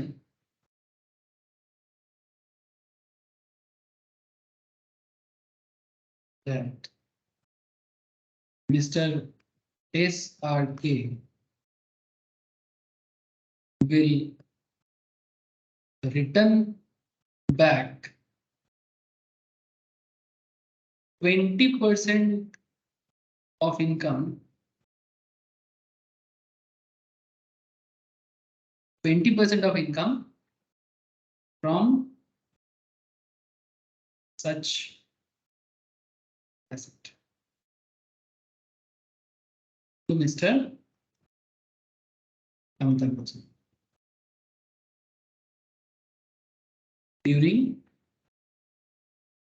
previous year 22। ठीक है, because during our exam assessment year will be 23-24, that's why हम लोग लिख रहे हैं प्रीवियस ईयर 22। ठीक है, ये एज पर क्वेश्चन समझ जाना सर। ठीक है, अगर ये 27 जुलाई 2021 होता तो 21-22 हो जाता और क्या। ठीक है, तो ड्यूरिंग प्रीवियस ईयर 22-23। नाउ अभी भी क्वेश्चन में कुछ बाकी है।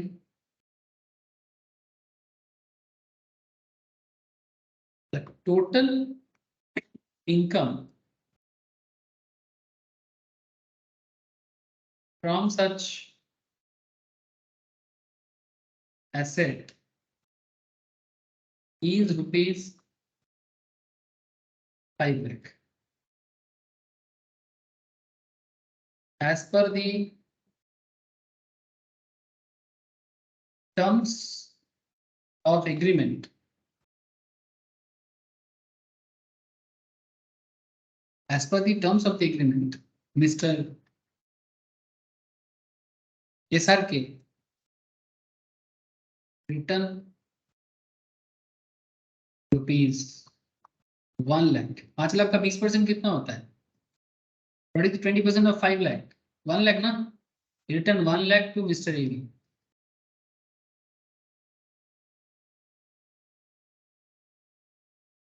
आपको बोला है कमेंट करके बताओ क्या होगा टैक्स रेट।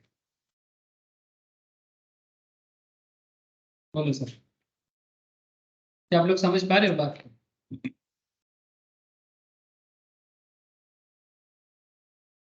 कमेंट करने बोल रहे हैं टैक्स स्टेटमेंट क्या होगा। बेसिकली यहाँ पर कौन सा सेक्शन यूज हुआ है सर?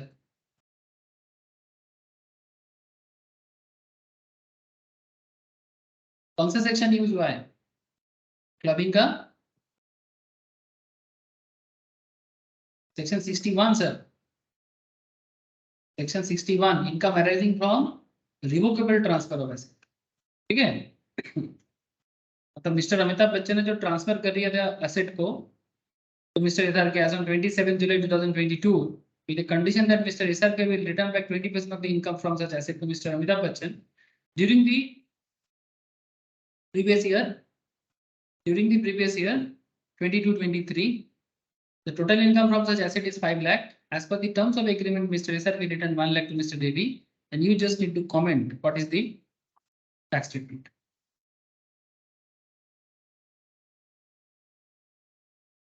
तो क्या लिखोगे, क्या कैसे लिखोगे? तो जैसे कि मैं आपको बोला केस स्टडीज क्वेश्चन है ना, प्रोविजंस बेस्ड क्वेश्चन है। As per section 61, if a person transfer an asset to another person which is revocable in nature. Revocable मतलब एसेट बाद में ले सकते हैं, ठीक है। Any income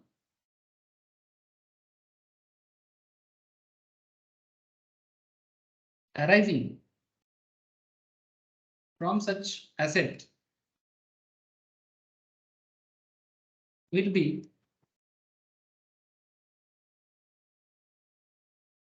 clubbed in the hands of transferor, ठीक है। ये है प्रोविजंस, ये है प्रोविजंस। अब point number 3, it contain a provision to retransfer,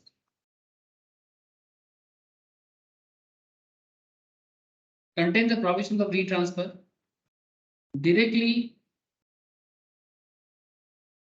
or indirectly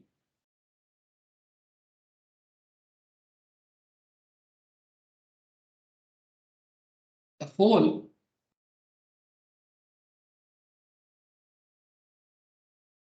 or any part of the asset,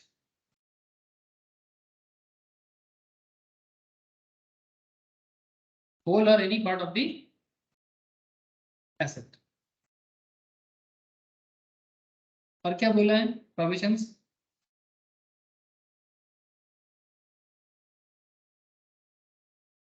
point number 2 या बी, पॉइंट नंबर बी बोलो, it gives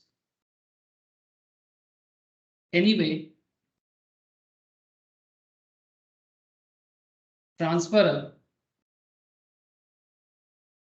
right to re-assume power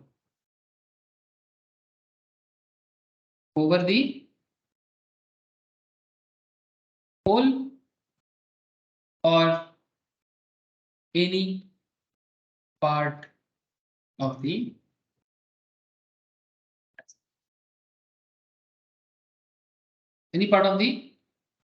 income or asset or income।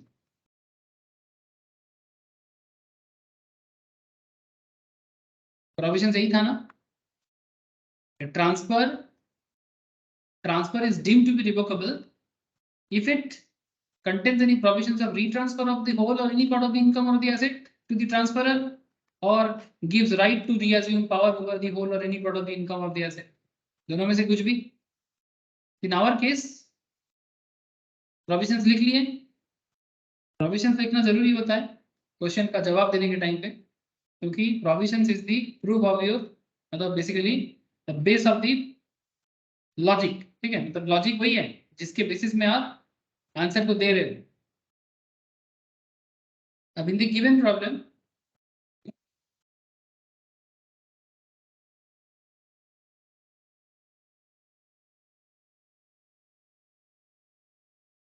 Mister Amitabh Bachchan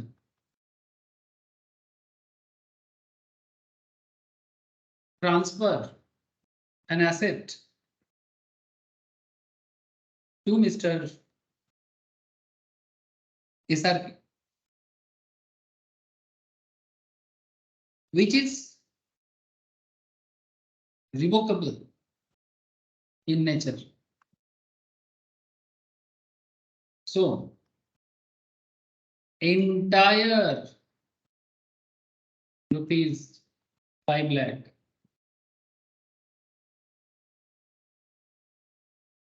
will be clubbed in the hands of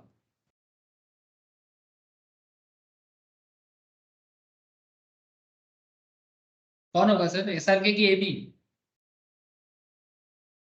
SRK होगा कि AB होगा?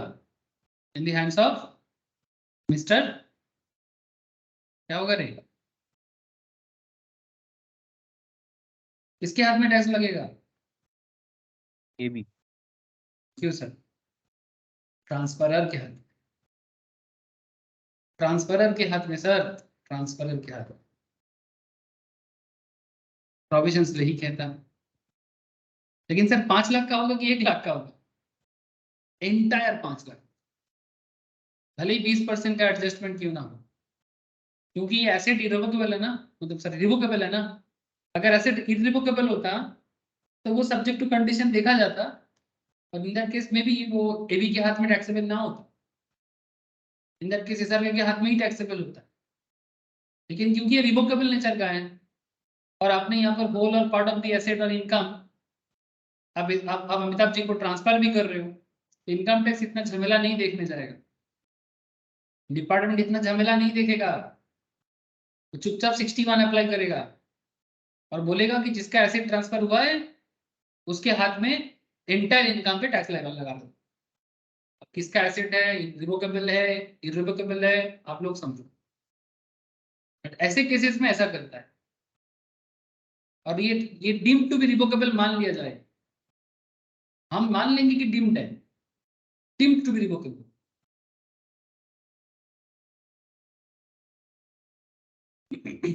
अच्छा, मैंने दिखाया क्या इन the hands of transferor के बाद इस पॉइंट को थोड़ा सा लिख लो। सेक्शन 63 कहता है यहाँ पर in the hands of transferor, जहां लिखे ना इसके बाद लिख दो एज पर सेक्शन 63,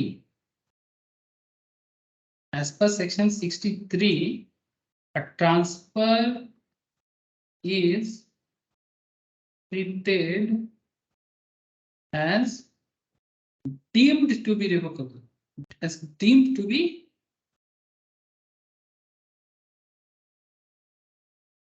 revocable। ठीक है, सेक्शन 63 यही बात करता है। मैंने शायद आपको प्रोविजन से भी बताया था सेक्शन 63, तो यहाँ पर नहीं था सेक्शन 63, बाद में बता देता हूँ आपको, ठीक है, डिटेल्स में। Section 63 deemed to be revocable के बारे में बात करता है। ये रहा meaning of revocable transfer. What is the meaning of revocable transfer? Transfer is deemed to be revocable if it contains any provisions for the retransfer। अगर किसी पर्टिकुलर ट्रांसफर में रीट्रांसफर के बारे में बात करता है, directly or indirectly of the whole or any part of the income of the asset of the transferor, or it gives anyway the transferor right to reassume power। अगर ट्रांसफरर को किसी भी तरह का रीअज्यूम पावर का परमिशन दे देता है directly और इनडायरेक्टली ओवर द होल और any part of the income of the assets. जैसे हम लोग इस केस में देखा ना, 5 लाख का इनकम जनरेट हुआ था, but out of 5 lakh 20% SRK क्या कर रहा था, 5 लाख में से 20% 1 लाख अमित जी को ट्रांसफर कर रहा था।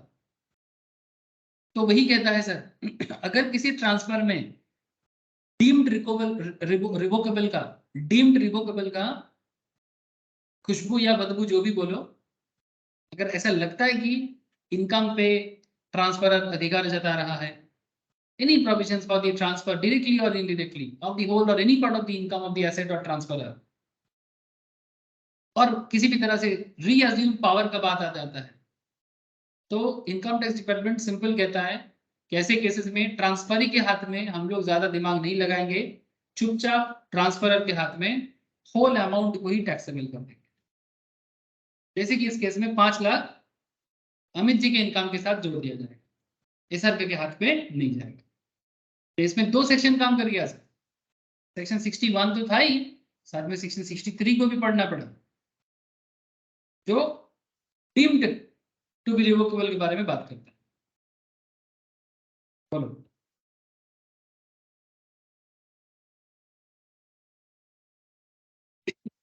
समझ में आ रहा है सर? हेलो, बोझा যাচ্ছে, जरा हाँ ना बताइएगा।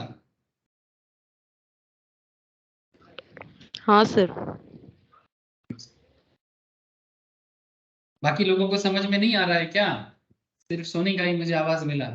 शुभजीत, विश्वजीत, हंस, सभी को, नील, पंकज, मुझे যাচ্ছে কি যাচ্ছে না, অর্ক, আয়ান, বুঝতে পারা গেছে তো?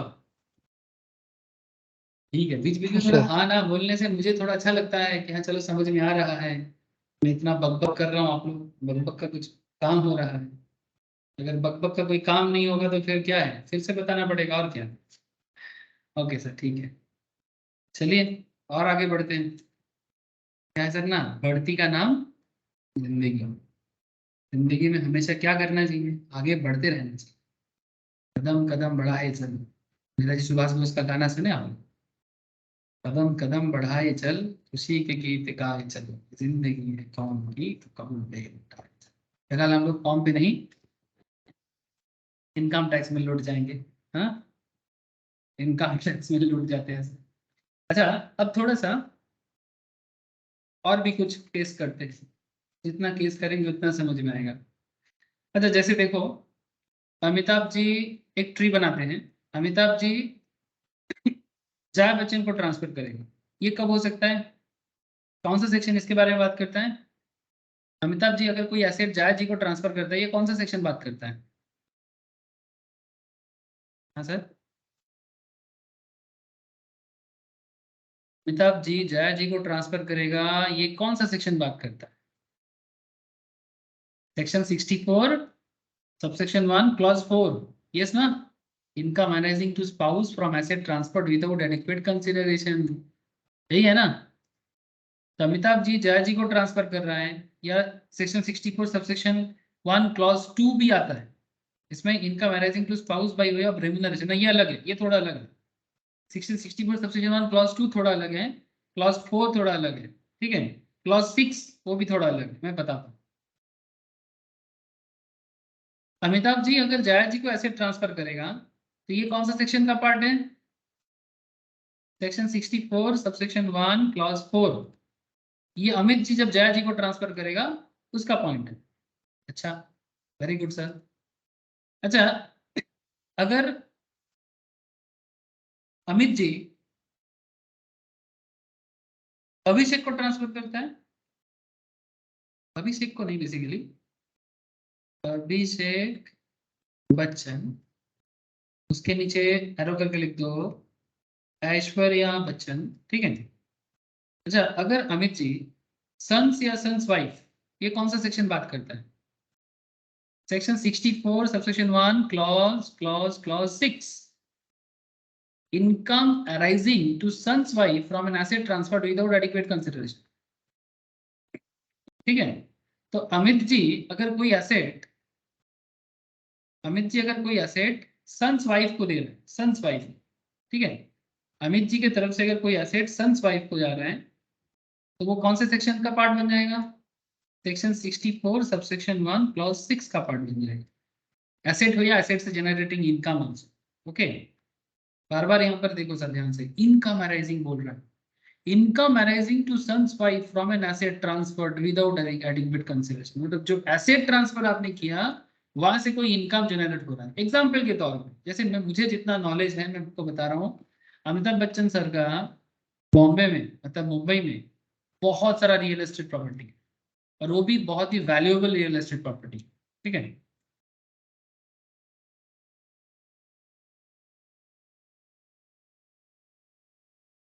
इनका रियल एस्टेट वैल्यू भी बहुत हाई है। आई डोंट नो गूगल बता पाएगा कि नहीं बता पाएगा, बहुत वैल्यूएशन। ये देखो, जनक ऑफन यूज्ड एज ऑफिस, कितना सारा है। ये मैजिक ब्रिक से मिल गया सर। जनक जो है वो ऑफिस के तौर पे यूज होता है। Vatsa lease to Citi bank, Citi bank को लीज देके रखा है, सिटी बैंक इंटरनेशनल बैंक है यूएसए का। New bungalow behind Jalsa, I think जलसा में अमिताभ जी रहते हैं, मुझे जितना नॉलेज है, with living area of 8000 square feet, co-owned by Abhishek and Amitabh. And Amitabh Bachchan Prateeksha house where big B once lived, कभी रहते थे अपने पेरेंट के साथ, और दे आर बांग्लोज इन मुंबई। इसके अलावा और भी है, मैं मुझे खबर है कि छोटा छोटा और भी है, जैसे एक खबर देख रहा था सर, वो क्या नाम है उनका, बड़ा फेमस एक्ट्रेस है आज, मॉडल भी है एक्ट्रेस भी है, नाम क्या है, तो उतना याद नहीं रहता है मुझे, मुंह देख के पहचान जाता हूँ। कीर्ति कीर्ति कृति सनोन, आई थिंक, यस, कृति सनोन ऐसा कुछ नाम है। तो यस आई थिंक, तो उनको एक फ्लैट उन्होंने रेंट पे देके रखा है, जिसका रेंट कितना जानते हो सर? जिसका रेंट है मंथली, एनुअल 60 लाख का रेंट है, मतलब पर मंथ 5 लाख। एक फ्लैट का रेंट है जो अमिताभ जी कमाते हैं कीर्ति सैनन से, एनुअली 60 या 65 लाख, और ज्यादा होगा, 80 लाख भी हो सकता है और ज्यादा होगा, मुझे एग्जैक्टली याद नहीं, बट ज्यादा तो था, इसमें कोई डर नहीं। करीब 2000 स्क्वायर फीट का कोई फ्लैट है, 2000 या 3000 स्क्वायर फीट का, जिसमें कीर्ति कीर्ति सैनन या जो भी रहते हैं। तो आप समझ सकते हो, जस्ट ट्राई टू इमेजिन कि इनका एसेट से कितना इनकम जनरेट होता है। ओके, और वो भी बॉम्बे का, मतलब मुंबई का पॉश एरिया, सब पॉश एरिया, और सब बड़े बड़े लोग, रिच इंडस्ट्रियलिस्ट। ऐसे मुंबई का अगर मैं बात करूँ तो सबसे बड़ा मुंबई का जो जमींदार है वो है गोदरेज। मुंबई का 50% से भी ज्यादा जमीन गोदरेज का है। रिसेंटली मुझे एक खबर मिला, गोदरेज ने खबर कितना सही है आई डोंट नो, बट खबर मिला सर, गोदरेज ने राज कपूर का घर खरीद रहे हैं, और कपूर फैमिली ने राज कपूर का हेरिटेज जो बंगलो है उसको बेच दिया, काफी वैल्यूएशन पे दिया है। मैं सुन रहा हूँ कि गोदरेज उसको उसके ऊपर रियल एस्टेट करेगा और राज कपूर का उस बंगलो को शायद नहीं रखेगा, ऐसा कुछ मैं सुन रहा था। आई डोंट नो बाद में कितना सच्चाई है इसका मुझे पुष्टिकरण मैं नहीं कर सकता। Just to give the idea कि एसेट ट्रांसफर और एसेट से इनकम जनरेशन का क्या खेल चल सकता है, just to give the idea. आप बोलेंगे सर आप तो बॉलीवुड गॉसिप चालू कर दिए। नहीं sir, it's not a Bollywood gossip, it's real thing, it's a real thing. जैसे सलमान खान, उनका भी बहुत सारा प्रॉपर्टी है। विवेक ओबेरॉय, उनका तो पापा ही रियल एस्टेट बड़ा एजेंट है। विवेक ओबेरॉय आप लोग शायद नाम सुने, ठीक है, बहुत फेमस तो नहीं हो पाए बट कुछ काम किए, बहुत ही पॉपुलर रहे। तो विवेक ओबेरॉय तो उसका पापा ही बेसिकली रियल एस्टेट में बड़ा, बहुत बड़ा नाम है, ओबेरॉय रियल एस्टेट बोल के, मुंबई का। ऐसे मुंबई रियल एस्टेट इंडिया का सबसे टॉप रियल एस्टेट में से आता है। मतलब काफी रिच है वहाँ का वैल्यूएशंस, क्योंकि सब रिच लोगों के बीच में कंपटीशन है ना। मतलब इंडिया का जो हाई नेटवर्थ इंडिविजुअल्स है उसका ज्यादा से ज्यादा लोग तो मुंबई में ही रहते हैं, है ना, इसीलिए। ओके, बस समझ गए होंगे आप लोग कि इनकम जनरेशन कैसे हो सकता है। ठीक है सर, ठीक है, समझ गए, आगे बढ़े। 1664 सबसेक्शन 1 क्लॉज 4, अमिताभ जी जब जया बच्चन को ट्रांसफर करेगा, या अमिताभ जब अभिषेक की बीवी को मतलब ऐश्वर्या को ट्रांसफर करेगा, तो सेक्शन 64 सबसेक्शन 1 क्लॉज 6 आ जाता है। अच्छा, और एक बात, अमित जी, अच्छा जया जी, मानो एग्जाम्पल ले रहा हूँ, क्लास 2 फेल है। सर क्या बात करते हो, जया जी क्लास 2 फेल है। सर एग्जाम्पल, एग्जाम्पल में कुछ भी बोलो, कोई दिक्कत नहीं है। क्लास 2 फेल है मानो जया जी, और ये फाइनेंस मैनेजर है रिलायंस में। ऐसे रिलायंस के साथ अमिताभ बच्चन की फैमिली का बड़ा अच्छा रिश्ता है, बहुत अच्छा रिश्ता है। इसके पीछे भी कहानी है, धीरू भाई अंबानी के साथ भी अमिताभ बच्चन जी का और बहुत अच्छा कनेक्शन। इसके भी एक बहुत सुंदर सा कहानी है। एक बार अमिताभ बच्चन जब बहुत प्रॉब्लम में आ गए थे, तो धीरू भाई अंबानी ने उनको कुछ हेल्प करने का बात किया था, तो अमिताभ जी नहीं लिए थे। तो जो भी हो, ये सब बातें नहीं करना है, बट आपको मैं इतना कहना चाहता हूँ कि अमिताभ जी का अगर रिलायंस में सब्सटेंशियल इंटरेस्ट है, हेलो सर, मेरा हर बात गॉसिप पे नहीं, टैक्स पे जोड़ेंगे। सब्सटेंशियल इंटरेस्ट, आप गॉसिप सोचना है सोच सकते हो, उसे कोई दिक्कत नहीं है, बट हमें तो उसे टैक्स के साथ जोड़ना है। अगर अमिताभ जी का रिलायंस पे सब्सटेंशियल इंटरेस्ट है, मतलब मोर देन 20% शेयर होल्डिंग है, तब उसे सब्सटेंशियल इंटरेस्ट कहते हैं।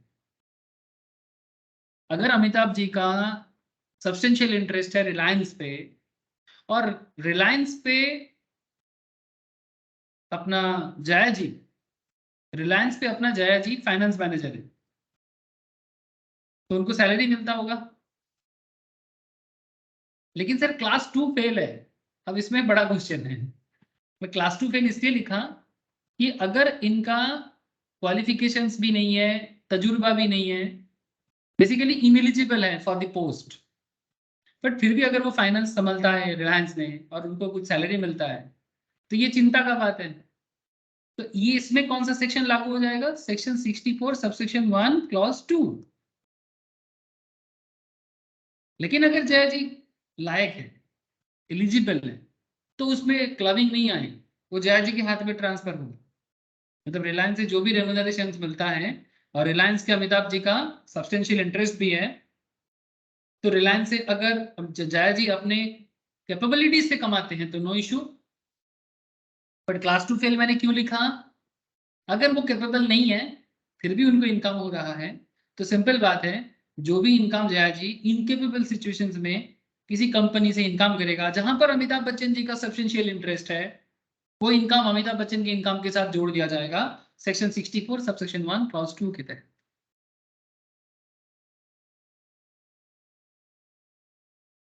यही यहाँ पर बताने का कोशिश मतलब कर रहा था। Income arising to spouse by way of remunerations from a concern in which the individual मतलब Amitabh Bachchan has a substantial interest.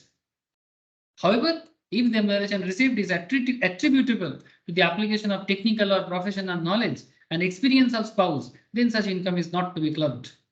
अगर जया जी अपने दम पे, अपने हुनर पे करता है, अपने टेक्निकल नॉलेज, अपने प्रोफेशनल नॉलेज, अपने एक्सपीरियंस से करता है, तो जया जी के इनकम जया जी के हाथ में टैक्सेबल होगा, इसमें अमित जी का पिक्चर नहीं आए।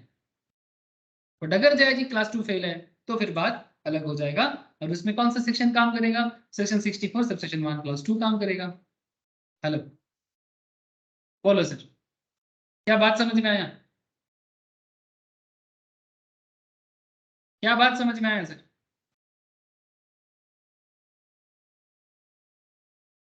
अरे जरा बोलो।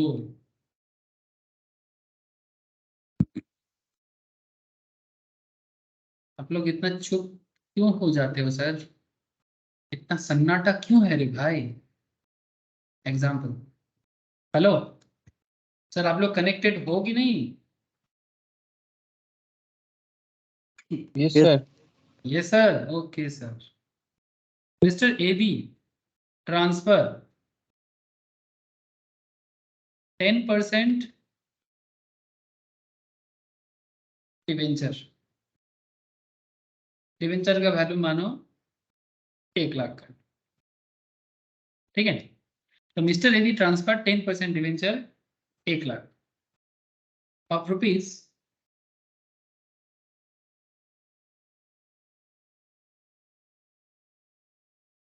एक सेकेंड, इसको ना थोड़ा छोटा अमाउंट कर दो तो सुविधा होता है कैलकुलेट करने। 10% डिवेंचर को 1000 कर दो of rupees 2 lakh.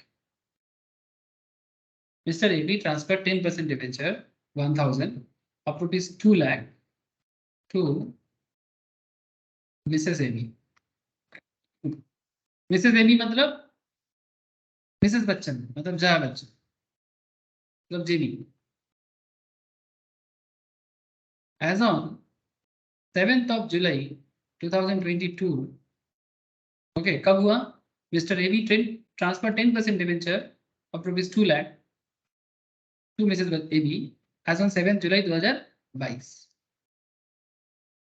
The date, due date,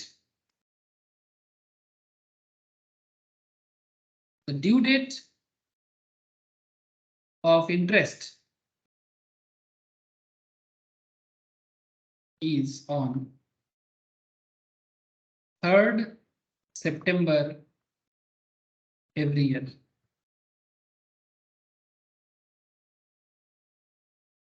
comment. ये क्वेश्चन है क्या जवाब दोगे? अगेन सुंदर करके प्रोविजंस को लिखना है और फिर जवाब देना है एज पर सेक्शन 64। कौन सा सेक्शन का पार्ट है सर? सबसेक्शन 1 क्लॉज 4, क्योंकि ये अमित जी और जया जी के बीच में चल रहा है ना, हस्बैंड वाइफ के बीच में चल रहा है, ठीक है? तो as per section 64 subsection 1 clause 4, if an individual transfer an asset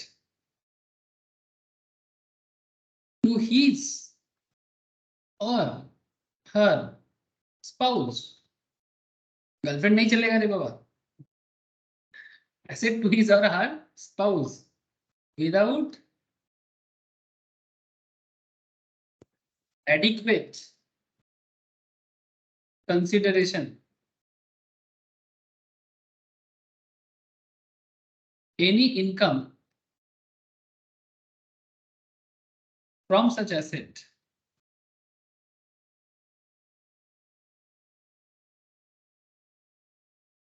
will be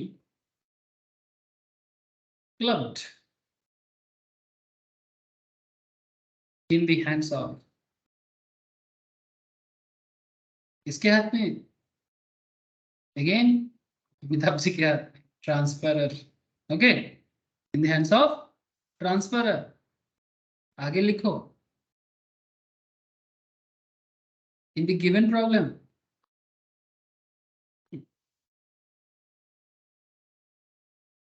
the given problem, Mr. AB transfer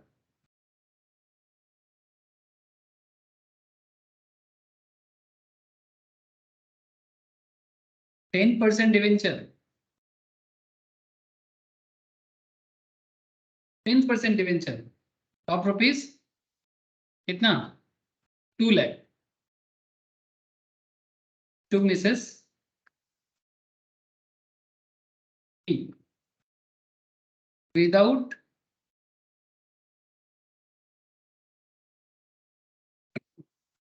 क्या, विदाउट कंसिडरेशन, मतलब बदले में कुछ नहीं लिया और ट्रांसफर कर दिया, और अब जया बच्चन जी को इनकम हो रहा है। 1000 क्या था, डिबेंचर का वैल्यू था, 10% debenture of 2 lakh to Mrs AB without consideration, कोई कंसिडरेशन नहीं दिया। सो द डिबेंचर इंटरेस्ट, अच्छा मुझे बता सकते हो आप लोग, 2 लाख का डिबेंचर है, 10% का इंटरेस्ट है, 10% डिबेंचर ऑफ रुपीज 2 लाख का मतलब यही होता है। अकाउंटेंसी में ये सब बात आप लोग सुनते हो, पढ़ते हो, करते हो, लिखते हो, प्रैक्टिस भी करते हो। 2 लाख का 10% कितना होता है? 20,000। Thank you. तो 20,000 का इंटरेस्ट है। अब ये 20,000 क्या हो गया, इनकम हो गया। डिवेंचर इंटरेस्ट 20,000 इनकम हो गया ना, किसके हाथ में? ऐसे तो इनकम तो किया मिसेस एबी ने, बट क्लब किसके हाथ में होगा?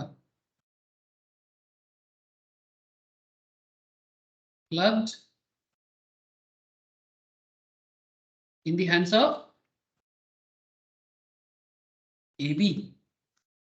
भले ही इनकम जया बच्चन जी को हो, लेकिन ये टैक्सेबल क्लब, मतलब इनकम को क्लब कर दिया जाएगा अमित जी के हाथ में, क्योंकि विदाउट कंसिडरेशन अमिताभ बच्चन ने जया बच्चन जी को ट्रांसफर किया था। इसीलिए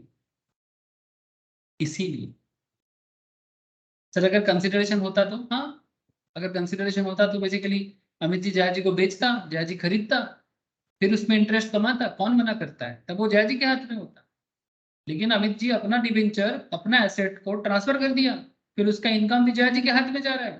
तो अमित जी अपने इनकम को कम दिखाना चाहता है 20,000 से। इनकम टैक्स को मर्जी नहीं है, इनकम टैक्स ऐसा चीज आपको करने नहीं देगा। ऐसा डिबेंचर हो सकता है, शेयर हो सकता है, कुछ भी हो सकता है। ऐसा अमिताभ बच्चन का शेयर मार्केट भी गजब का है। अमिताभ बच्चन शेयर मार्केट में भी गजब कमाते हैं सर, तो शेयर मार्केट का नॉलेज भी उनको बहुत हाईफाई है, बहुत, मतलब शेयर मार्केट के बारे में इतना पढ़ाई करते आप सोच भी नहीं सकते। अमिताभ जी का शेयर मार्केट पोर्टफोलियो मार्केट में एनालिसिस का मैटर है, पता है आपको? आई डोंट नो, देखने को मिलेगा कि नहीं। अमिताभ बच्चन शेयर पोर्टफोलियो, देखिए कुछ खबर मिलेगी नहीं। करोड़पति stock, Amitabh Bachchan makes multibagger, ये देखो अमिताभ बच्चन के पास अच्छा स्टॉक है। जस्ट डायल बहुत कमाया था, जस्ट डायल में गजब का कमाया था, सोच भी नहीं सकते। Bollywood megastar Amitabh Bachchan patience to hold small cap stock for the long term is paying off as shares of DP Wares have rallied over 5 times since 2017 it got listed on NSE. As of September, Amitabh Bachchan's holding remained the same at 2.45% stake लिया था। Share का value इतना था, मतलब इतना number of shares था। Since the stock listing at NSE emerged, गजब का, आप सोच भी नहीं सकते Amitabh Bachchan sir stock market से क्या कमाता है। मतलब पैसा रहने से ही लोग नहीं कमा सकता, पैसा बहुतों के पास है, बट इनको ना नॉलेज भी है और वो पढ़ते हैं रेगुलर बेसिस में। उनको fundamental analysis, technical analysis, market rally, everything. Just dial में बहुत कमाया था, इसीलिए जस्ट डायल खुश होके अमिताभ जी को ब्रांड एम्बेसडर बनाया। जस्ट डायल कंपनी में बड़ा अच्छा कमाया था अमिताभ जी ने। ये सब बहुत सारा कहानी है, कभी बताएंगे। ठीक है, आई होप आपको समझ में आ रहा है कि क्लबिंग क्या है और क्लबिंग प्रोविजंस का कैसा इस्तेमाल होता है।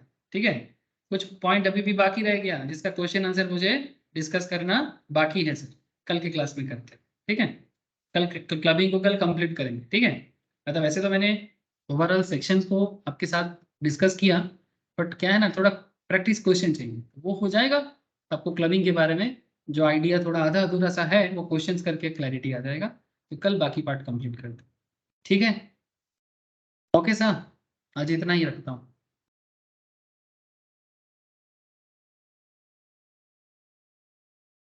Okay sir. Okay sir, bye. ठीक है sir, bye. Bye sir, bye.